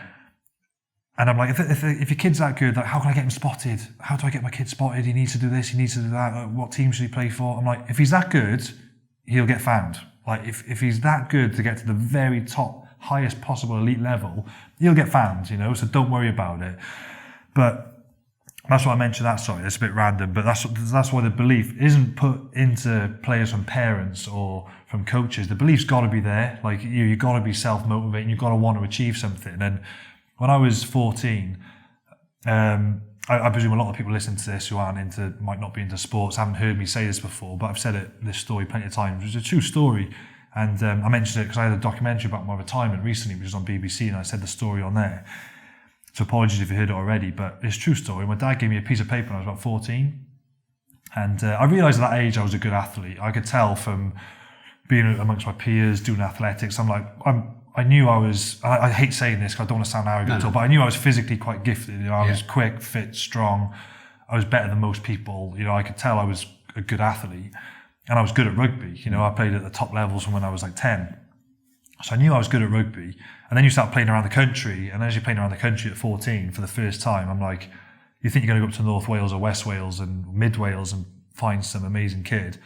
I was going around and I was like, I think I'm better than all these guys I'm playing against. And suddenly you just start thinking, I can do this. And my dad gave me a piece of paper when I was 14. And he said, he was a fireman. And he said, it's for somebody else who's a fireman. His son's doing a school homework project. He just wants to get this piece of paper filled out by as many people as he can. So he's giving it to all the firemen's like sons and stuff. So he said, do you mind doing this one? He's giving one to me. So it just said name, age, sport, position, ambition. So I wrote down Sam Warburton, 14, rugby union. My position was open side flank, and it said ambition. And I'm not saying I've achieved this, but I'm just saying the story as it is. And I wrote down ambition, British and Irish Lions rugby legend, and I gave it back to my dad. And I remember he said, like, what are you doing? I was like, that's a bit arrogant, Sam. I was like, no, but that's what I want to do. And now I'm older, I didn't know these numbers at the time, but 800 people play for the Lions. I know over 125 years, that's nothing. And considering there's like 2 million registered rugby players in Britain and Ireland, I'm like, but I want to be the number 7 for the test team. I want to be the best number 7. And that was like my mindset when I played for the school. They'd be like, you nervous about playing this kid? He might be awesome. Like if he's from Swansea or North Wales, West Wales. And I was like, well, I'm going to play for the Lions at number 7. So I got to be not just the best number 7 in my school or the best number 7 in Cardiff for my age group. I got to be the best number 7 in the whole of Wales. And then the whole of England and the whole of Ireland and Scotland, and not just in my age group, over a 15-year age range, because that's the people, you can play for the Lions when you're 19 to 34 normally on average. I got to be the one best 7 out of all those people. So this geezer I'm playing against now just can't be as good as me. It just can't, just because I'm going to be that guy. I'm going to be the best one, so he just can't be as good as me. He hasn't got my genetic makeup. He hasn't trained as hard as me. He hasn't eaten as healthy as me. He doesn't have my mindset. He doesn't believe in himself like I am. He's not as mentally tough as me. He can't be as good as me. It's just fact. He just can't be as good as me. And that was just my mindset. So then I guess from that age, I was kind of like obsessed. And there's Conor McGregor, who's an MMA fighter, a lot of people Have you seen a documentary on him? No, but I need to. That's so good. I need to watch it. You're the second person who told me that in a week. I got to watch it. Yeah. And he said, I'm not talented, I'm obsessed. And I'd say that, I'm not the most skillfully blessed person, but I'm definitely one of the hardest workers and professionals that you'll meet. I will back myself on that. And a lot of it would have been behind closed doors, so people don't see that stuff. So I remember in school, I swapped my jam sandwiches and pasties for tins of tuna and packets of crisps with fruit, fizzy pot for water. I used to train at school lunchtimes all the time. Before school, after school, I used to go running late at night to get fit. I sacrificed quite a bit. Hardly, never drank really, never used to drink, but so I was like this for a long time. My mates were great, they knew, I obviously spent loads of time with my mates and all that, but they knew I was on this mission to play for the Lions. And I remember I bet them when I was in GCSEs. I was like, I bet you 200 quid I play for the Lions. Yeah. I promise you. And I got one mate, one of my best mates now. I still haven't given him 200 quid yet. And he called me out on it the other day. I was like, I will give it to you. Because I made this bet. I was like, I'm going to do it. I promise you I'm going to do it. And I was a little bit obsessed about doing it. So I made all these life choices when I was growing up, and I always prioritised my schoolwork, but I knew above all I had to play for the Lions. So kind of like fast forward to 2013, that tour I mentioned when I was captain, and you have like 6 warm-up games on tour, and there's 40 odd players. So, but you want to be in that 15. They pick the team for the first test. Like they have 1 of 3 tests. You have 3 tests. This is the first test where they pick the best 15 players in Britain, Ireland, Scotland, and Wales. They picked me at number 7. So I got my jersey, and they did the jersey presentation on the Friday, and they left me till last as captain. So I went from 1 to 23. That's how many players in the team. But they left number 7 to the end, and then I got my jersey off a guy called Sir Ian McGeechan, like all-time legend, and in rugby. I got my jersey, and normally when you go to a changing room on the Saturday the following day, the jersey's already there from 1 to 23, and the kit man cut to you after the Friday night shirt presentation, which you only do for big games, and he said, do you want me to take the jerseys off you, or do you want to keep it and you take it to the game? I was like, mate, there's no way you're taking this off me. Like, this is my jersey. Yeah. I took a beeline back to my room in Brisbane. We were in Australia, and I laid it out flat. And back when I was 14, I was given a red number 7 shirt for Christmas. The British and Irish line shirt, perfect shirt, number 7 with the emblem on the bottom. And I wore it everywhere, like non-school uniform days. I wore it training, I wore it around the house. But after about 6 months, I put it away. And my dad said, "Where's that jersey gone?" I said, "I put it away, Dad, because the next one I got to have is got to be a real one." I was about 14, 15 at the time. I put it away and I didn't wear it because I thought I just got to get the real thing. Yeah. So that's why as a 24-year-old getting that test jersey, I went back to my room, number 7, laid it flat on the bed with the number 7 facing up. I remember I put it on the bed with like no creases and everything. And I just stared at it. I had a room of my own at this point. There wasn't a roommate in there because it would have been a bit weird. And I just stared at the jersey. I stared at it for ages, for like 10 seconds. I would left the room and I went back and I stared at it again. And then for the third and final time, when I went to leave the room, I had to just go back and stare at it because I realised that 10 years of sacrifice and determination and mindset, I got the red number 7 shirt, and I was the best open side flanker, which is what number 7 is, in the British and Irish Isles. That moment in time, I did it, and that was probably the most satisfying individual moment I had. Is that that was my sort of Everest really, and I climbed it and I did it. So that was really satisfying for me. And it's really great that you actually took some moments to just enjoy it. Yeah. Oh, you have to. Because sometimes you don't, though, do you? As a professional sportsman or an entrepreneur who wants more. So it's like more. But what about enjoying each moment along the way? That's why I sort of said earlier, you need time to like switch off and take a step back and reflect. And it can be easy when you're in you get players who are riding the crest of a wave, who are getting all the attention, fame, money, whatever. And they sometimes lose track, and sometimes it's great to have the discipline in rugby, I always say, it's as important to rest as it is to train, physically and mentally. And you've got to be able to put those moments into your schedule to be able to reflect and think, right, that's great. And like when you're having meetings, for example, it's good to talk about what went wrong and how to fix those, but it's also really good to be like, right, what's going right and what's good that I can continue doing and keep on improving. So being able to look at both sides of the coin as well. Yeah. Cool. So there's a couple more points I want to talk about, if that's all right. Yeah. And then, Howard, you want us to go down near the pitch? Pitch side, lovely. Great. For the quickfire round? Love to. I am fascinated about the debate of raising kids and how much you should push them. And my son played in the World Under 6 Golf Championships when he was 5 at the youngest. Wow. He was the youngest kid in there. Amazing. He played again at age 6. He had 5 hole-in-ones by the time he was 6. He shot a 2 under par gross on a pitch and putt course when he was 5. Wow. And I'll be honest, I had pushed him, I wouldn't say like trophy kids hard. There's this documentary called Trophy Kids where, parents are like shouting and screaming at him. Yeah. But I definitely was, encouraging him.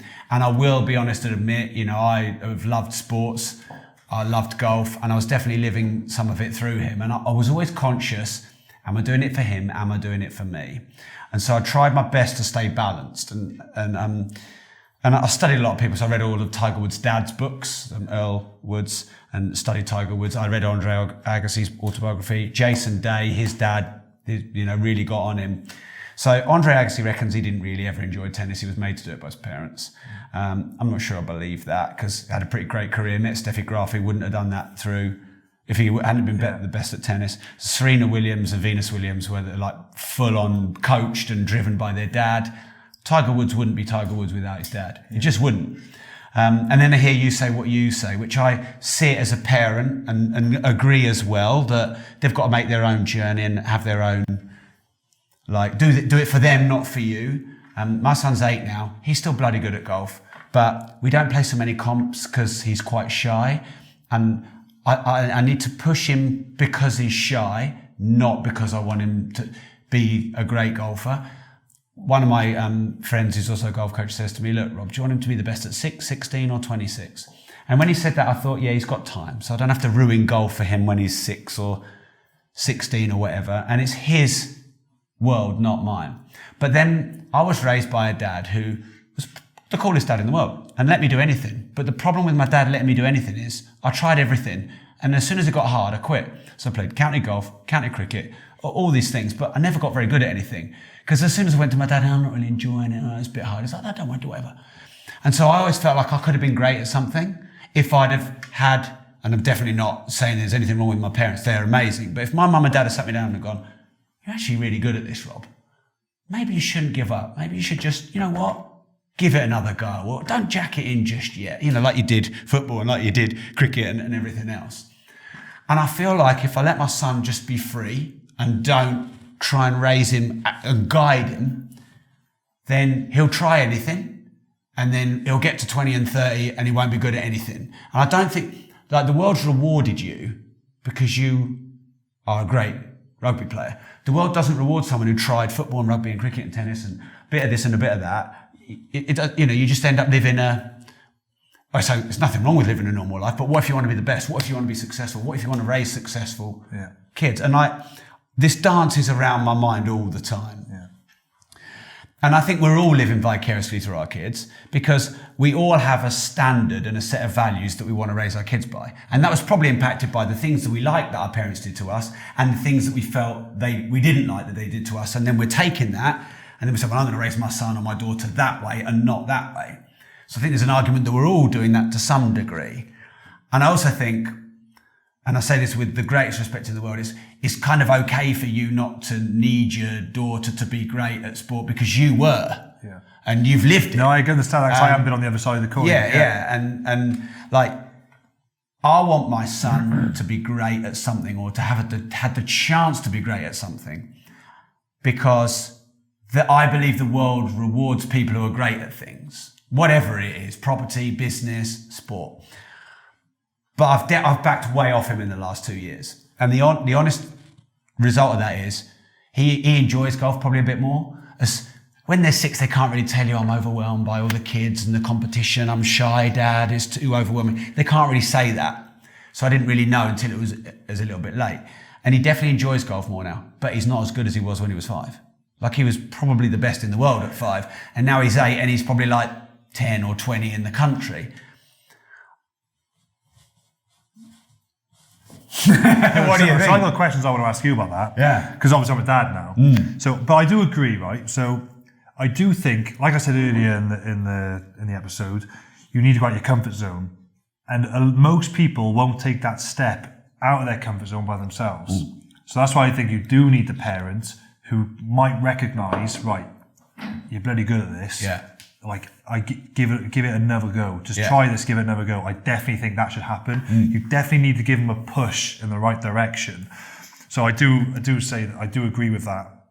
If you recognise they got something really which is unique, and I know now, because you know obviously so much more than a 10, 15-year-old, 6-year-old. You know, you need to sit them down and this is a potential massive opportunity. But what would you do if? So how old is your boy now? He's 8 now. So if he was top 10 in Britain for his age, and he said to you at 15, Dad, I've given it a go, I really don't want to do this, I'm not happy, what would you say? I must admit, but you can see he could be good at something. You can make a career out of this. What would you do? That would put me in a right quandary. That's going to be the hardest situation you're going to be put in. It is.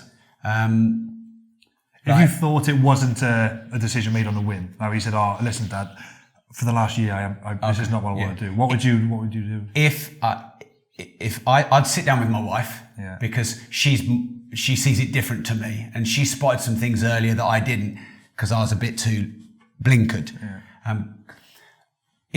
If we both agreed he absolutely didn't want to do it and it was causing him pain and it just wasn't what he'd do, I'd say no worries. Yeah, that's cool. I'm not trying to catch up. I'm interested. No. I would.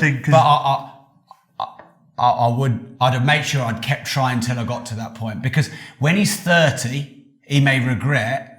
If he's in the top 10 at 15, he may regret quitting. Yeah, I think what you've got to do. I mean, I'm a complete novice dad. I've got so much more to learn, and you know so much more than me. But you would know so much more than me. So this is just my opinion. Yeah.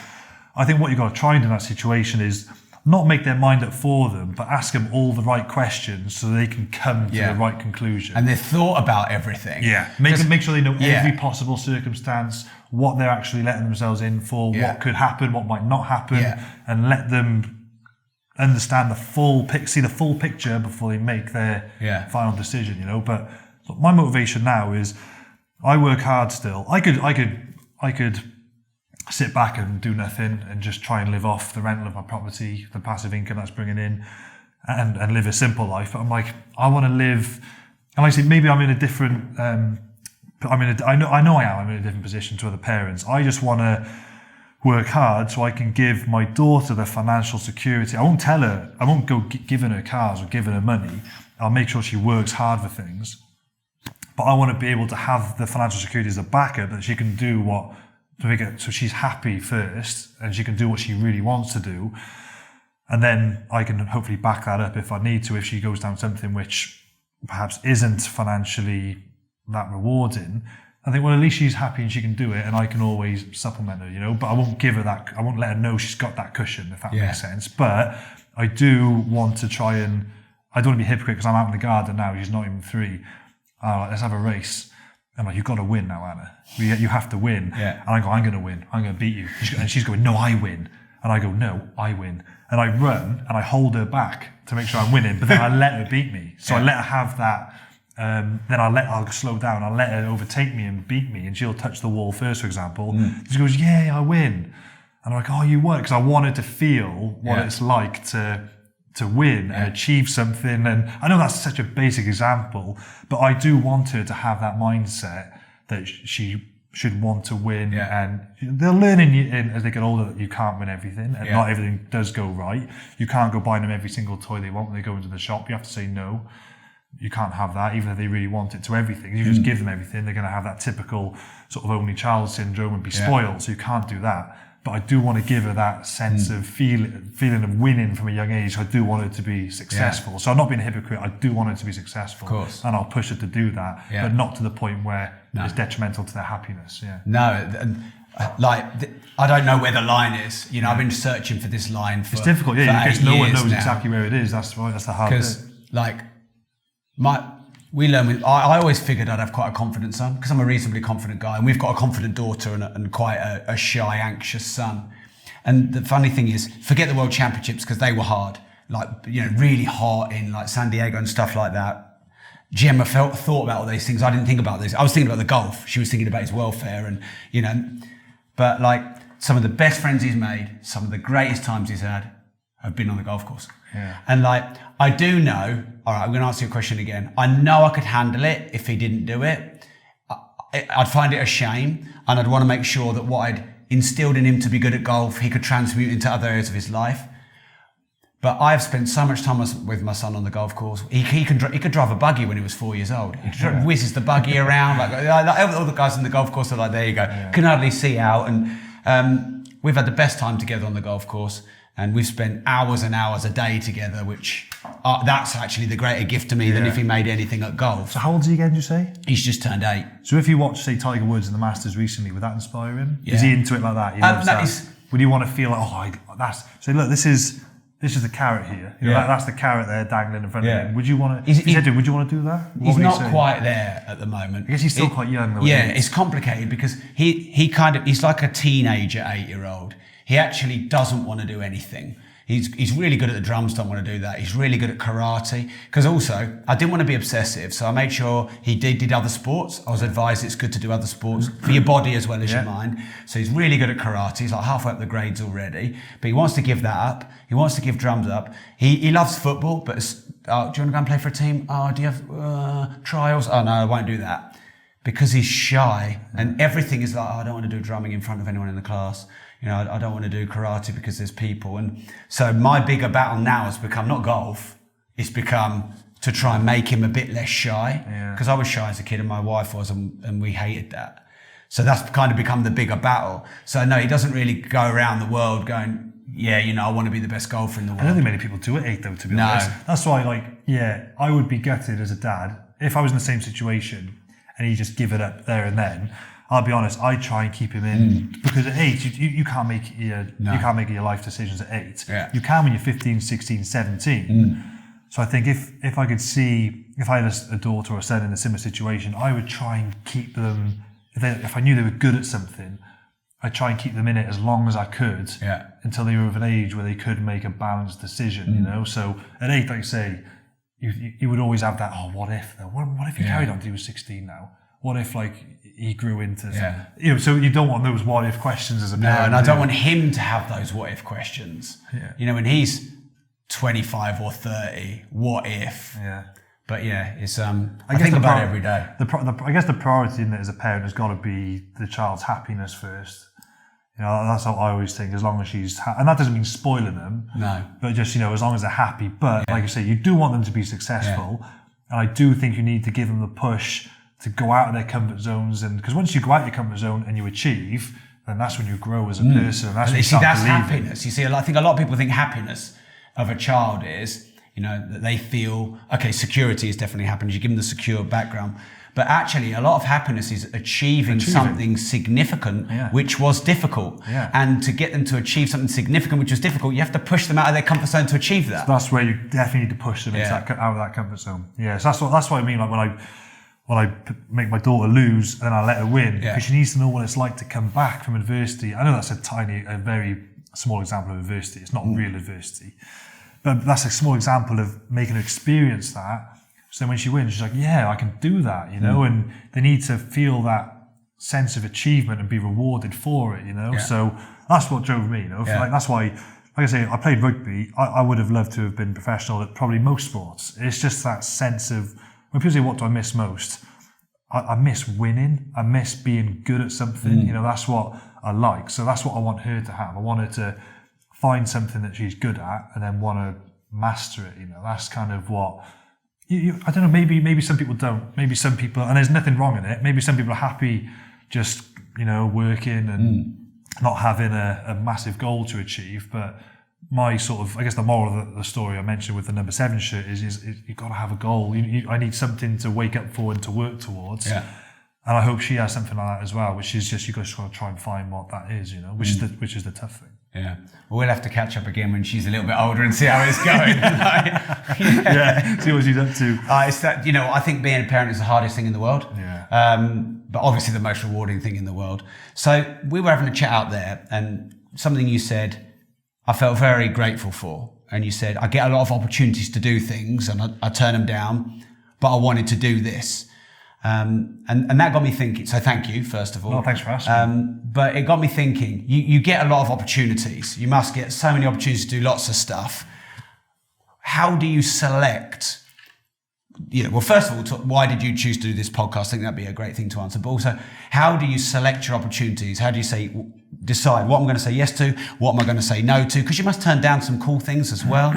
Yeah, I mean, I don't think I can say. Like, I got one dilemma now. Is like, I quite like watching some of the reality TV shows. I've been asked to go on one, and for me, it's my favourite one. I think it's the highest profile one. Are you allowed to say which one it is? I don't think I can. I can't. But yeah, that narrows it down, I guess, to some. Yeah. And I don't think I can do it. I physically can't do it. But so like that's an opportunity, which is an amazing opportunity, which I might have to say no to. And then you get people like, why don't you think you can do it? This might give it away because I don't like spiders. Right. Well, as long as you're not saying what it is. Then. So, but you just said you'd get out of your comfort zone. You've been saying that all. So I'm being a hypocrite. Podcast. Exactly. And I went back home. I said, yeah, but how am I going to get over it? This is the only way I get over it. The only way you get over it is by having them all over your face. Yeah. So it's like, oh, goodness me. So that's like, you got things like that. And then people like, you know, little business ventures. People say, oh, do you want to, Sam, I got a business proposition for you. Yeah. And I'm thinking, is this something which people have your best interest as well as theirs, or are they just using you as a vehicle to get somewhere they want to get to? And that's the hard thing. And I say rugby, I'm not making out I'm a footballer by any stretch of imagination. You know, we don't live the lifestyles or we haven't earned the money that footballers do. But that, I can tell people still have tried to take advantage, plenty of times. Yeah. Because you are more fortunate than the average person, and I'm really grateful for that. So yeah, like I say with Andy McCann, I go back to Andy McCann, he actually gave me a piece of paper and we worked on, and it was actually how to say no. Because well, a lot of people don't know how to. Because you get and you said you don't like conflict as well, didn't you? So I'm a nice guy and I hate saying no to people. Yeah. So now I've got ways of being able to say no. But yeah, that's why like when the podcast came through, and for anyone who's listening, like you say, and I heard you say on another podcast, you said I think it's only one person's ever got paid. But you rightly did. You said you didn't want to name the person's name. I'm not getting paid to do this. No. One, I actually really like doing podcasts. I listen to them, and I like I love the way you delivered it. And I like the guests you've got on, and they're educational and they can learn. So I was like, to be on a podcast with the people that I've listened to would be a privilege to be even in the same breath as them. Because these are really influential people that you're getting on, and you're extremely successful yourself. So I was like, it's a privilege to be asked to go on a podcast.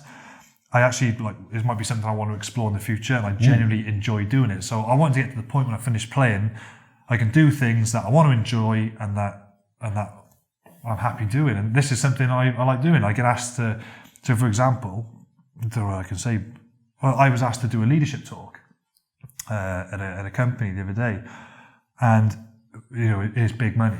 I'm not going to say what it is. I don't want to sound flashy, but it was big money.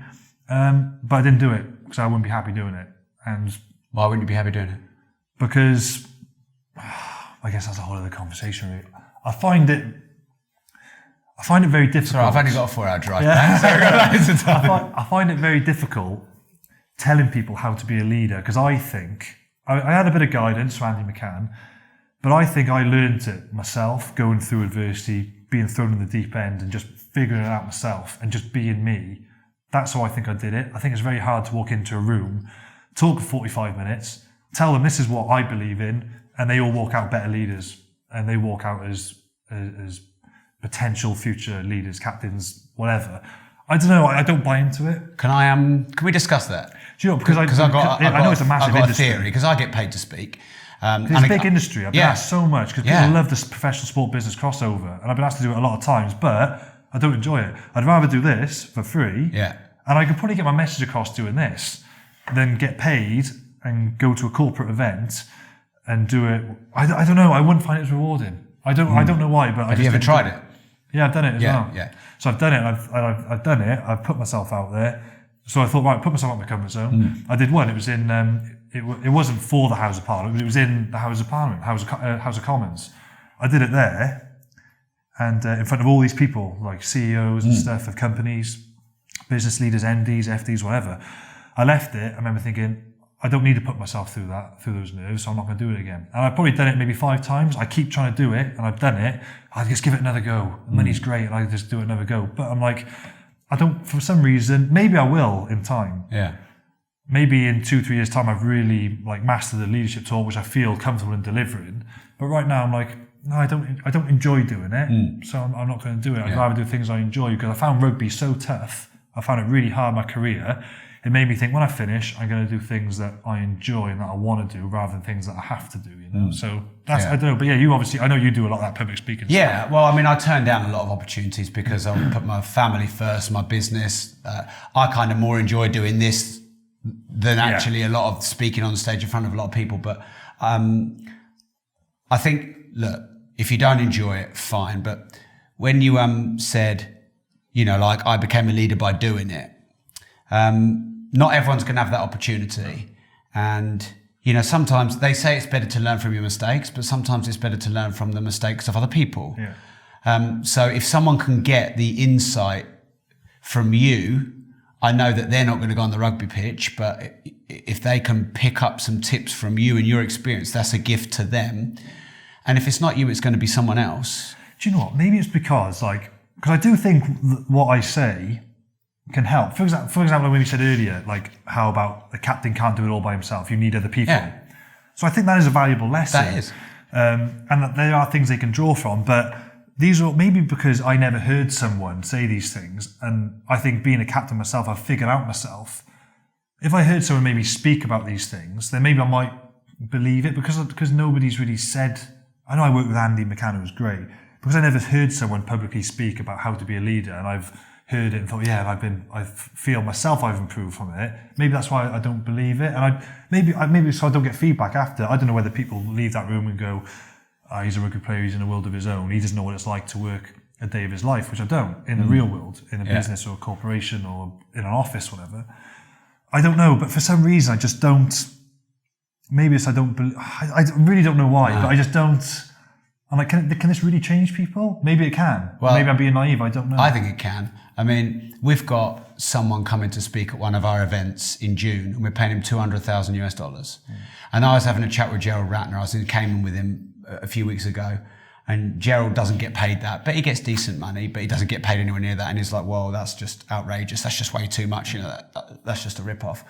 And he said, like, I couldn't charge that. I wouldn't feel that it's fair. But I was like, well, what's fair? Because I think Tony Blair got paid $350,000, I believe, to do a speech, a big event. If there's a market and there's demand, and one thing you said changed someone's life, that would be rewarding. I don't know why.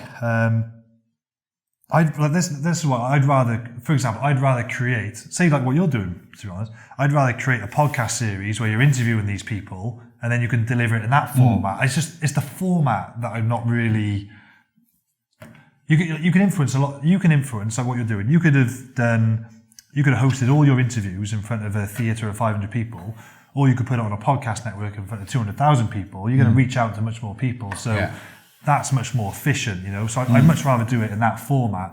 I can't put my finger on why. No. But I just don't enjoy doing it as much. And I find it really hard to put my finger on it. So when Andy, your coach, taught you how to say no, what did he teach you? Well, he does a lot of these public speaking things. See? So this is like the game he's in. He does a lot of that stuff, and he works with some really top end people. But yeah, it was things like even as simple as like, well, I need to check my diary first, but can I get back to you? And I've got an email address which I use just for those sort of inquiries and all that sort of stuff. Even like I get asked to do charity a lot, and I give a lot of time to charity. I'm an ambassador for one, I'm a patron for another. And I do think compared to average player, I give more time to charity, but at the same time, you can't do everything. No. And people will look at it and they'll say to me, Sam, we're looking for an ambassador for charity. We think you'd be perfect. And it's like, and I hate saying no. I absolutely hate saying no. I actually spent £2,000 of my own money buying British and Irish Lions shirts. So I managed to get 100 shirts in. I knew the guy from Canterbury. I was going to use them for charity dinners. I ended up having loads left over. But I bought them all because I thought if I can't do anything for someone, I just say, I can't commit to that, but I'll sign a British and Irish Lions shirt, what's your postal address, I'll send it to you and I can help your event raise money. Yeah. So I want to give in some way, but I say things like, well, and it's true, I don't want to just say yes to these things and then you actually under-deliver because you've committed to too much. I'd rather be a patron or ambassador for fewer things, but give a lot more time to it and be a lot more productive in that company or charity than just say yes to everything and then deliver and be a disappointment. So that's what, and that's true. That's not an excuse. That's true. And there's been charities I've done. I did something with one charity for 2 years, and it was only a 2-year agreement. They probably would have let it roll over, but I said, right, I'm gonna finish that one there, and I want to give my time to a different charity for another 2 years, so I can get around more charities. So that's how I kind of. You've got to justify it. You don't just sit and hide behind your agent and say, I speak to my agent and shoot off. But. There's things like that really. But it's difficult because so many people want you to do stuff. But again, if I said yes to everything, I wouldn't have a family life. My wife would drive my wife mad. I wouldn't spend time with my child, and that's the most important thing to me. So somebody once said to me in a Q&A, I was doing a Q&A once, and it was in front of a few hundred people, a rugby Q&A in Wales, and he put his hand up, and it was it's towards the end of the night, so they're getting a bit merry. And pissed. And he said, what are you doing on Monday, Sam? Didn't know this guy, by the way, from shouting from across the room. What are you doing Monday?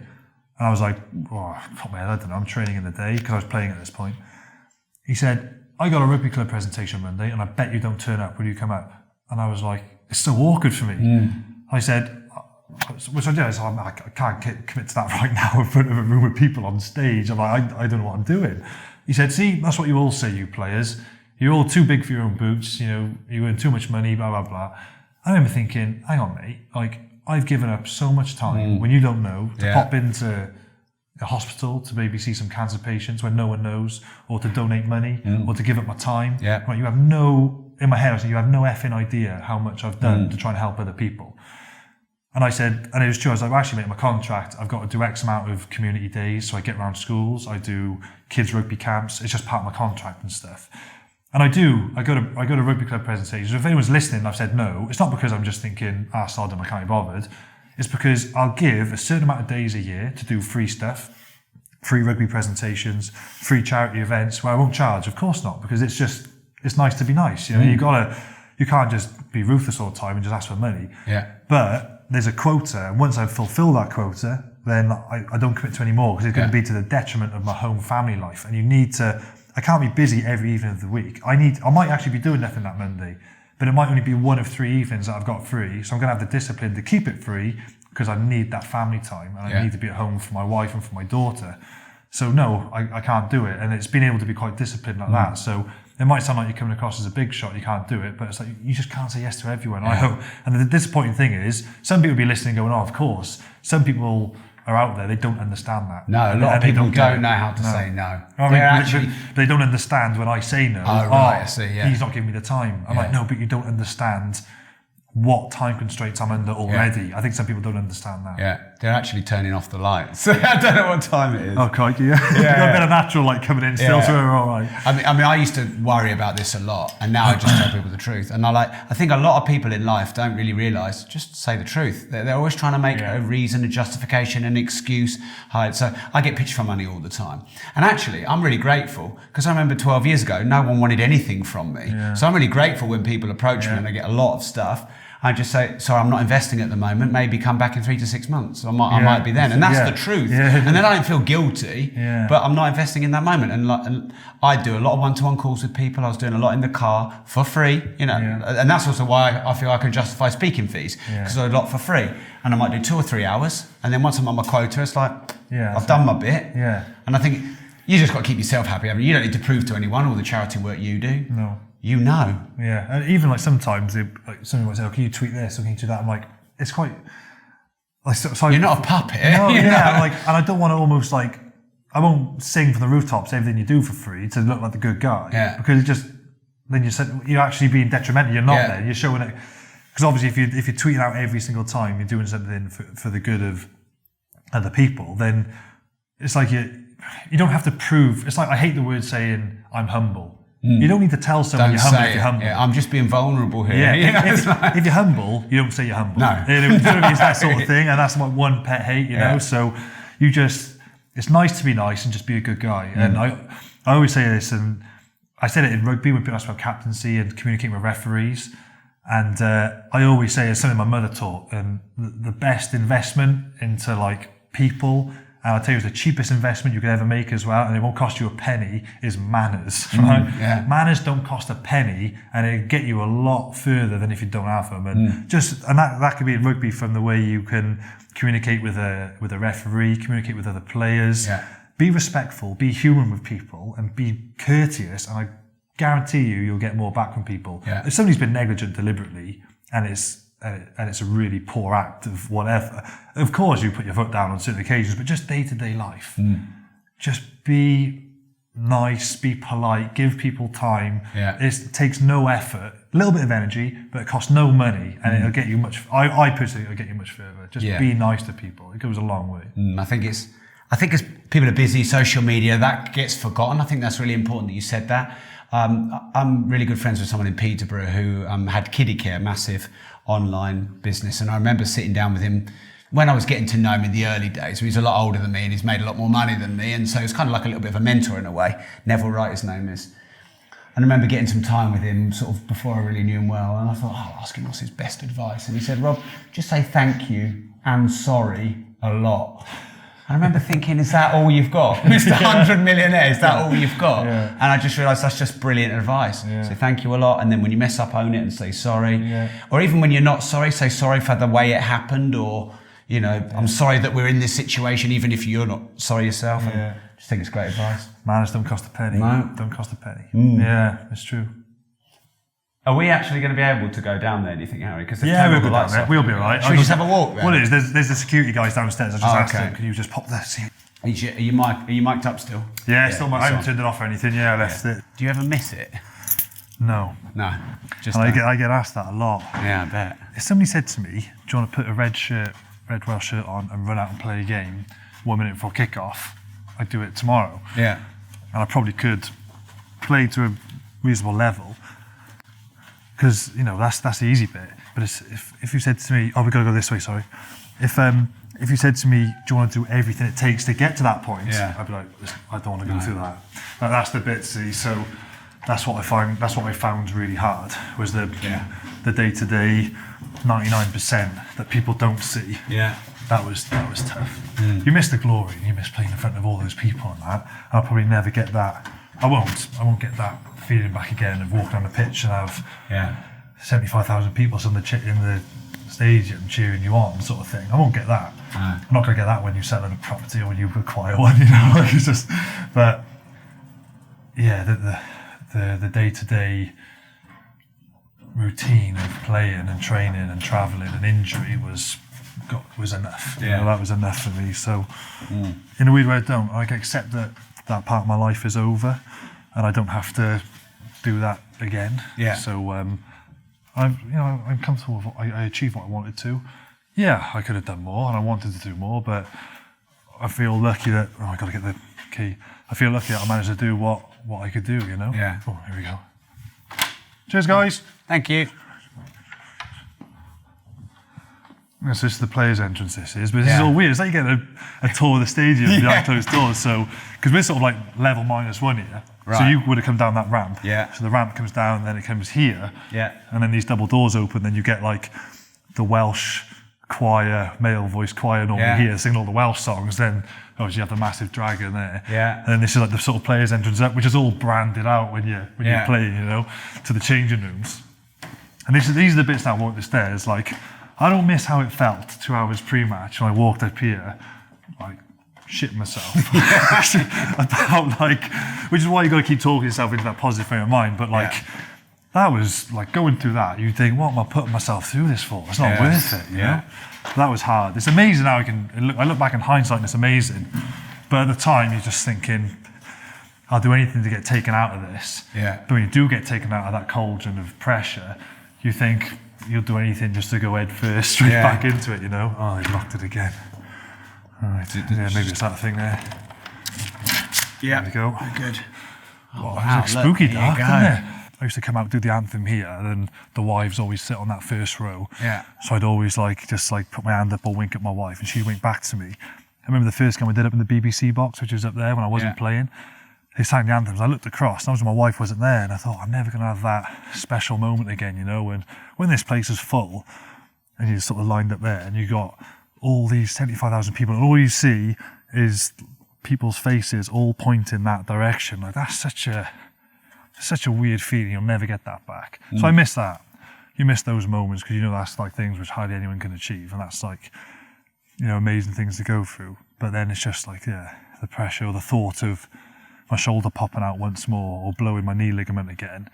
If I went through that would have just crushed me if I went through that one more time. So that's why I thought like that was the right time to go. Yeah. But still love coming back and... You come here and watch games a lot, do you think? Yeah, well, because every time Wales play here, actually since I finished, they probably played here, should have been 4, 8, 9, 10, 11, 12, 13. Probably had about 13 games here since I finished playing. And every game I've worked for, because the BBC cover all Wales home games.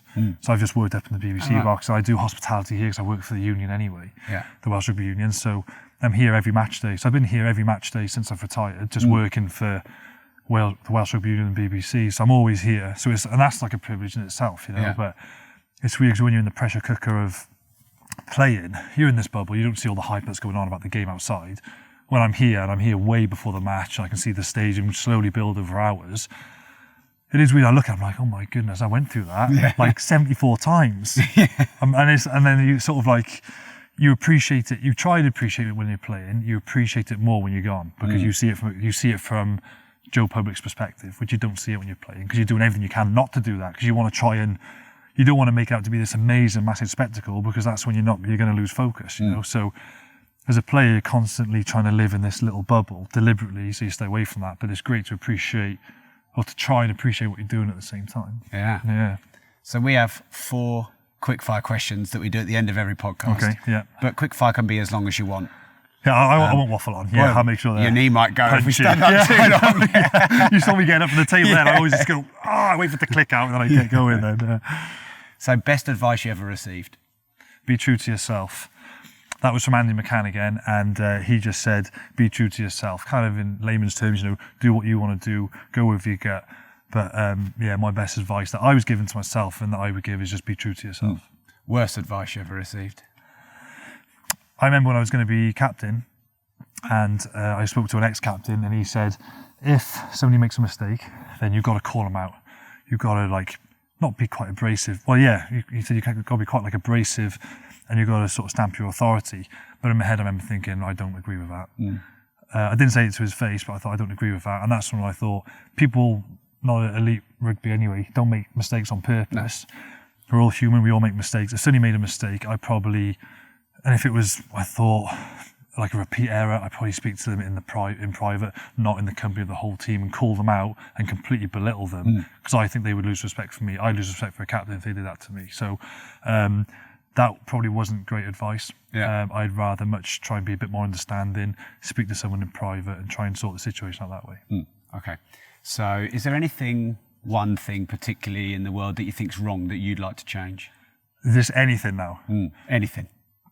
I'm really sort of, I can drive the car, and I hate seeing, but basically it sounds a bit like, what's the word, like, not deep, I'm not a hippie or anything, but just peace. Like, I hate all these ISIS stories, I hate terrorism, I hate animal cruelty, all these things. I think if everybody, I'm not saying I'm not perfect by any stretch of imagination, but if people were as kind to people and animals like I was, then the world would 100% be a better place. So yeah, I hate cruelty to all forms of cruelty, from people to animals. Detest it. Yeah. All right, great. This podcast has a theme of disruptive. It's called The Disruptive Entrepreneur, but it's kind of morphed over the years, not just about entrepreneurship. And I'm quite selfish on this podcast. I just interview cool people like you who I like. I don't really care if they fit the mold or not. But I always ask everyone, what does disruptive mean to you? I guess being disruptive would be, and I guess we touched upon it in the podcast, but being disruptive would be kind of being unconventional, going outside probably the regular person's comfort zone in a need to achieve. You know, that's being disruptive. Not going, kind of like the old quote, is a cliche, be a shepherd, not a sheep. Don't follow the crowd and do what you're expected to do. What's going to make you different? What's going to give you that X factor? What makes you stand out from the rest, you know? And that's often being unconventional and stepping outside your comfort zone. This has been so much fun. Awesome. And when you went to the toilet, Harry just said how great he thought it was. Thank you. Sam, thank you very much. Cheers. Well, thanks for having me. It's been a pleasure. Thank you. Thanks for watching the interview. Subscribe for more. You should be getting paid for it.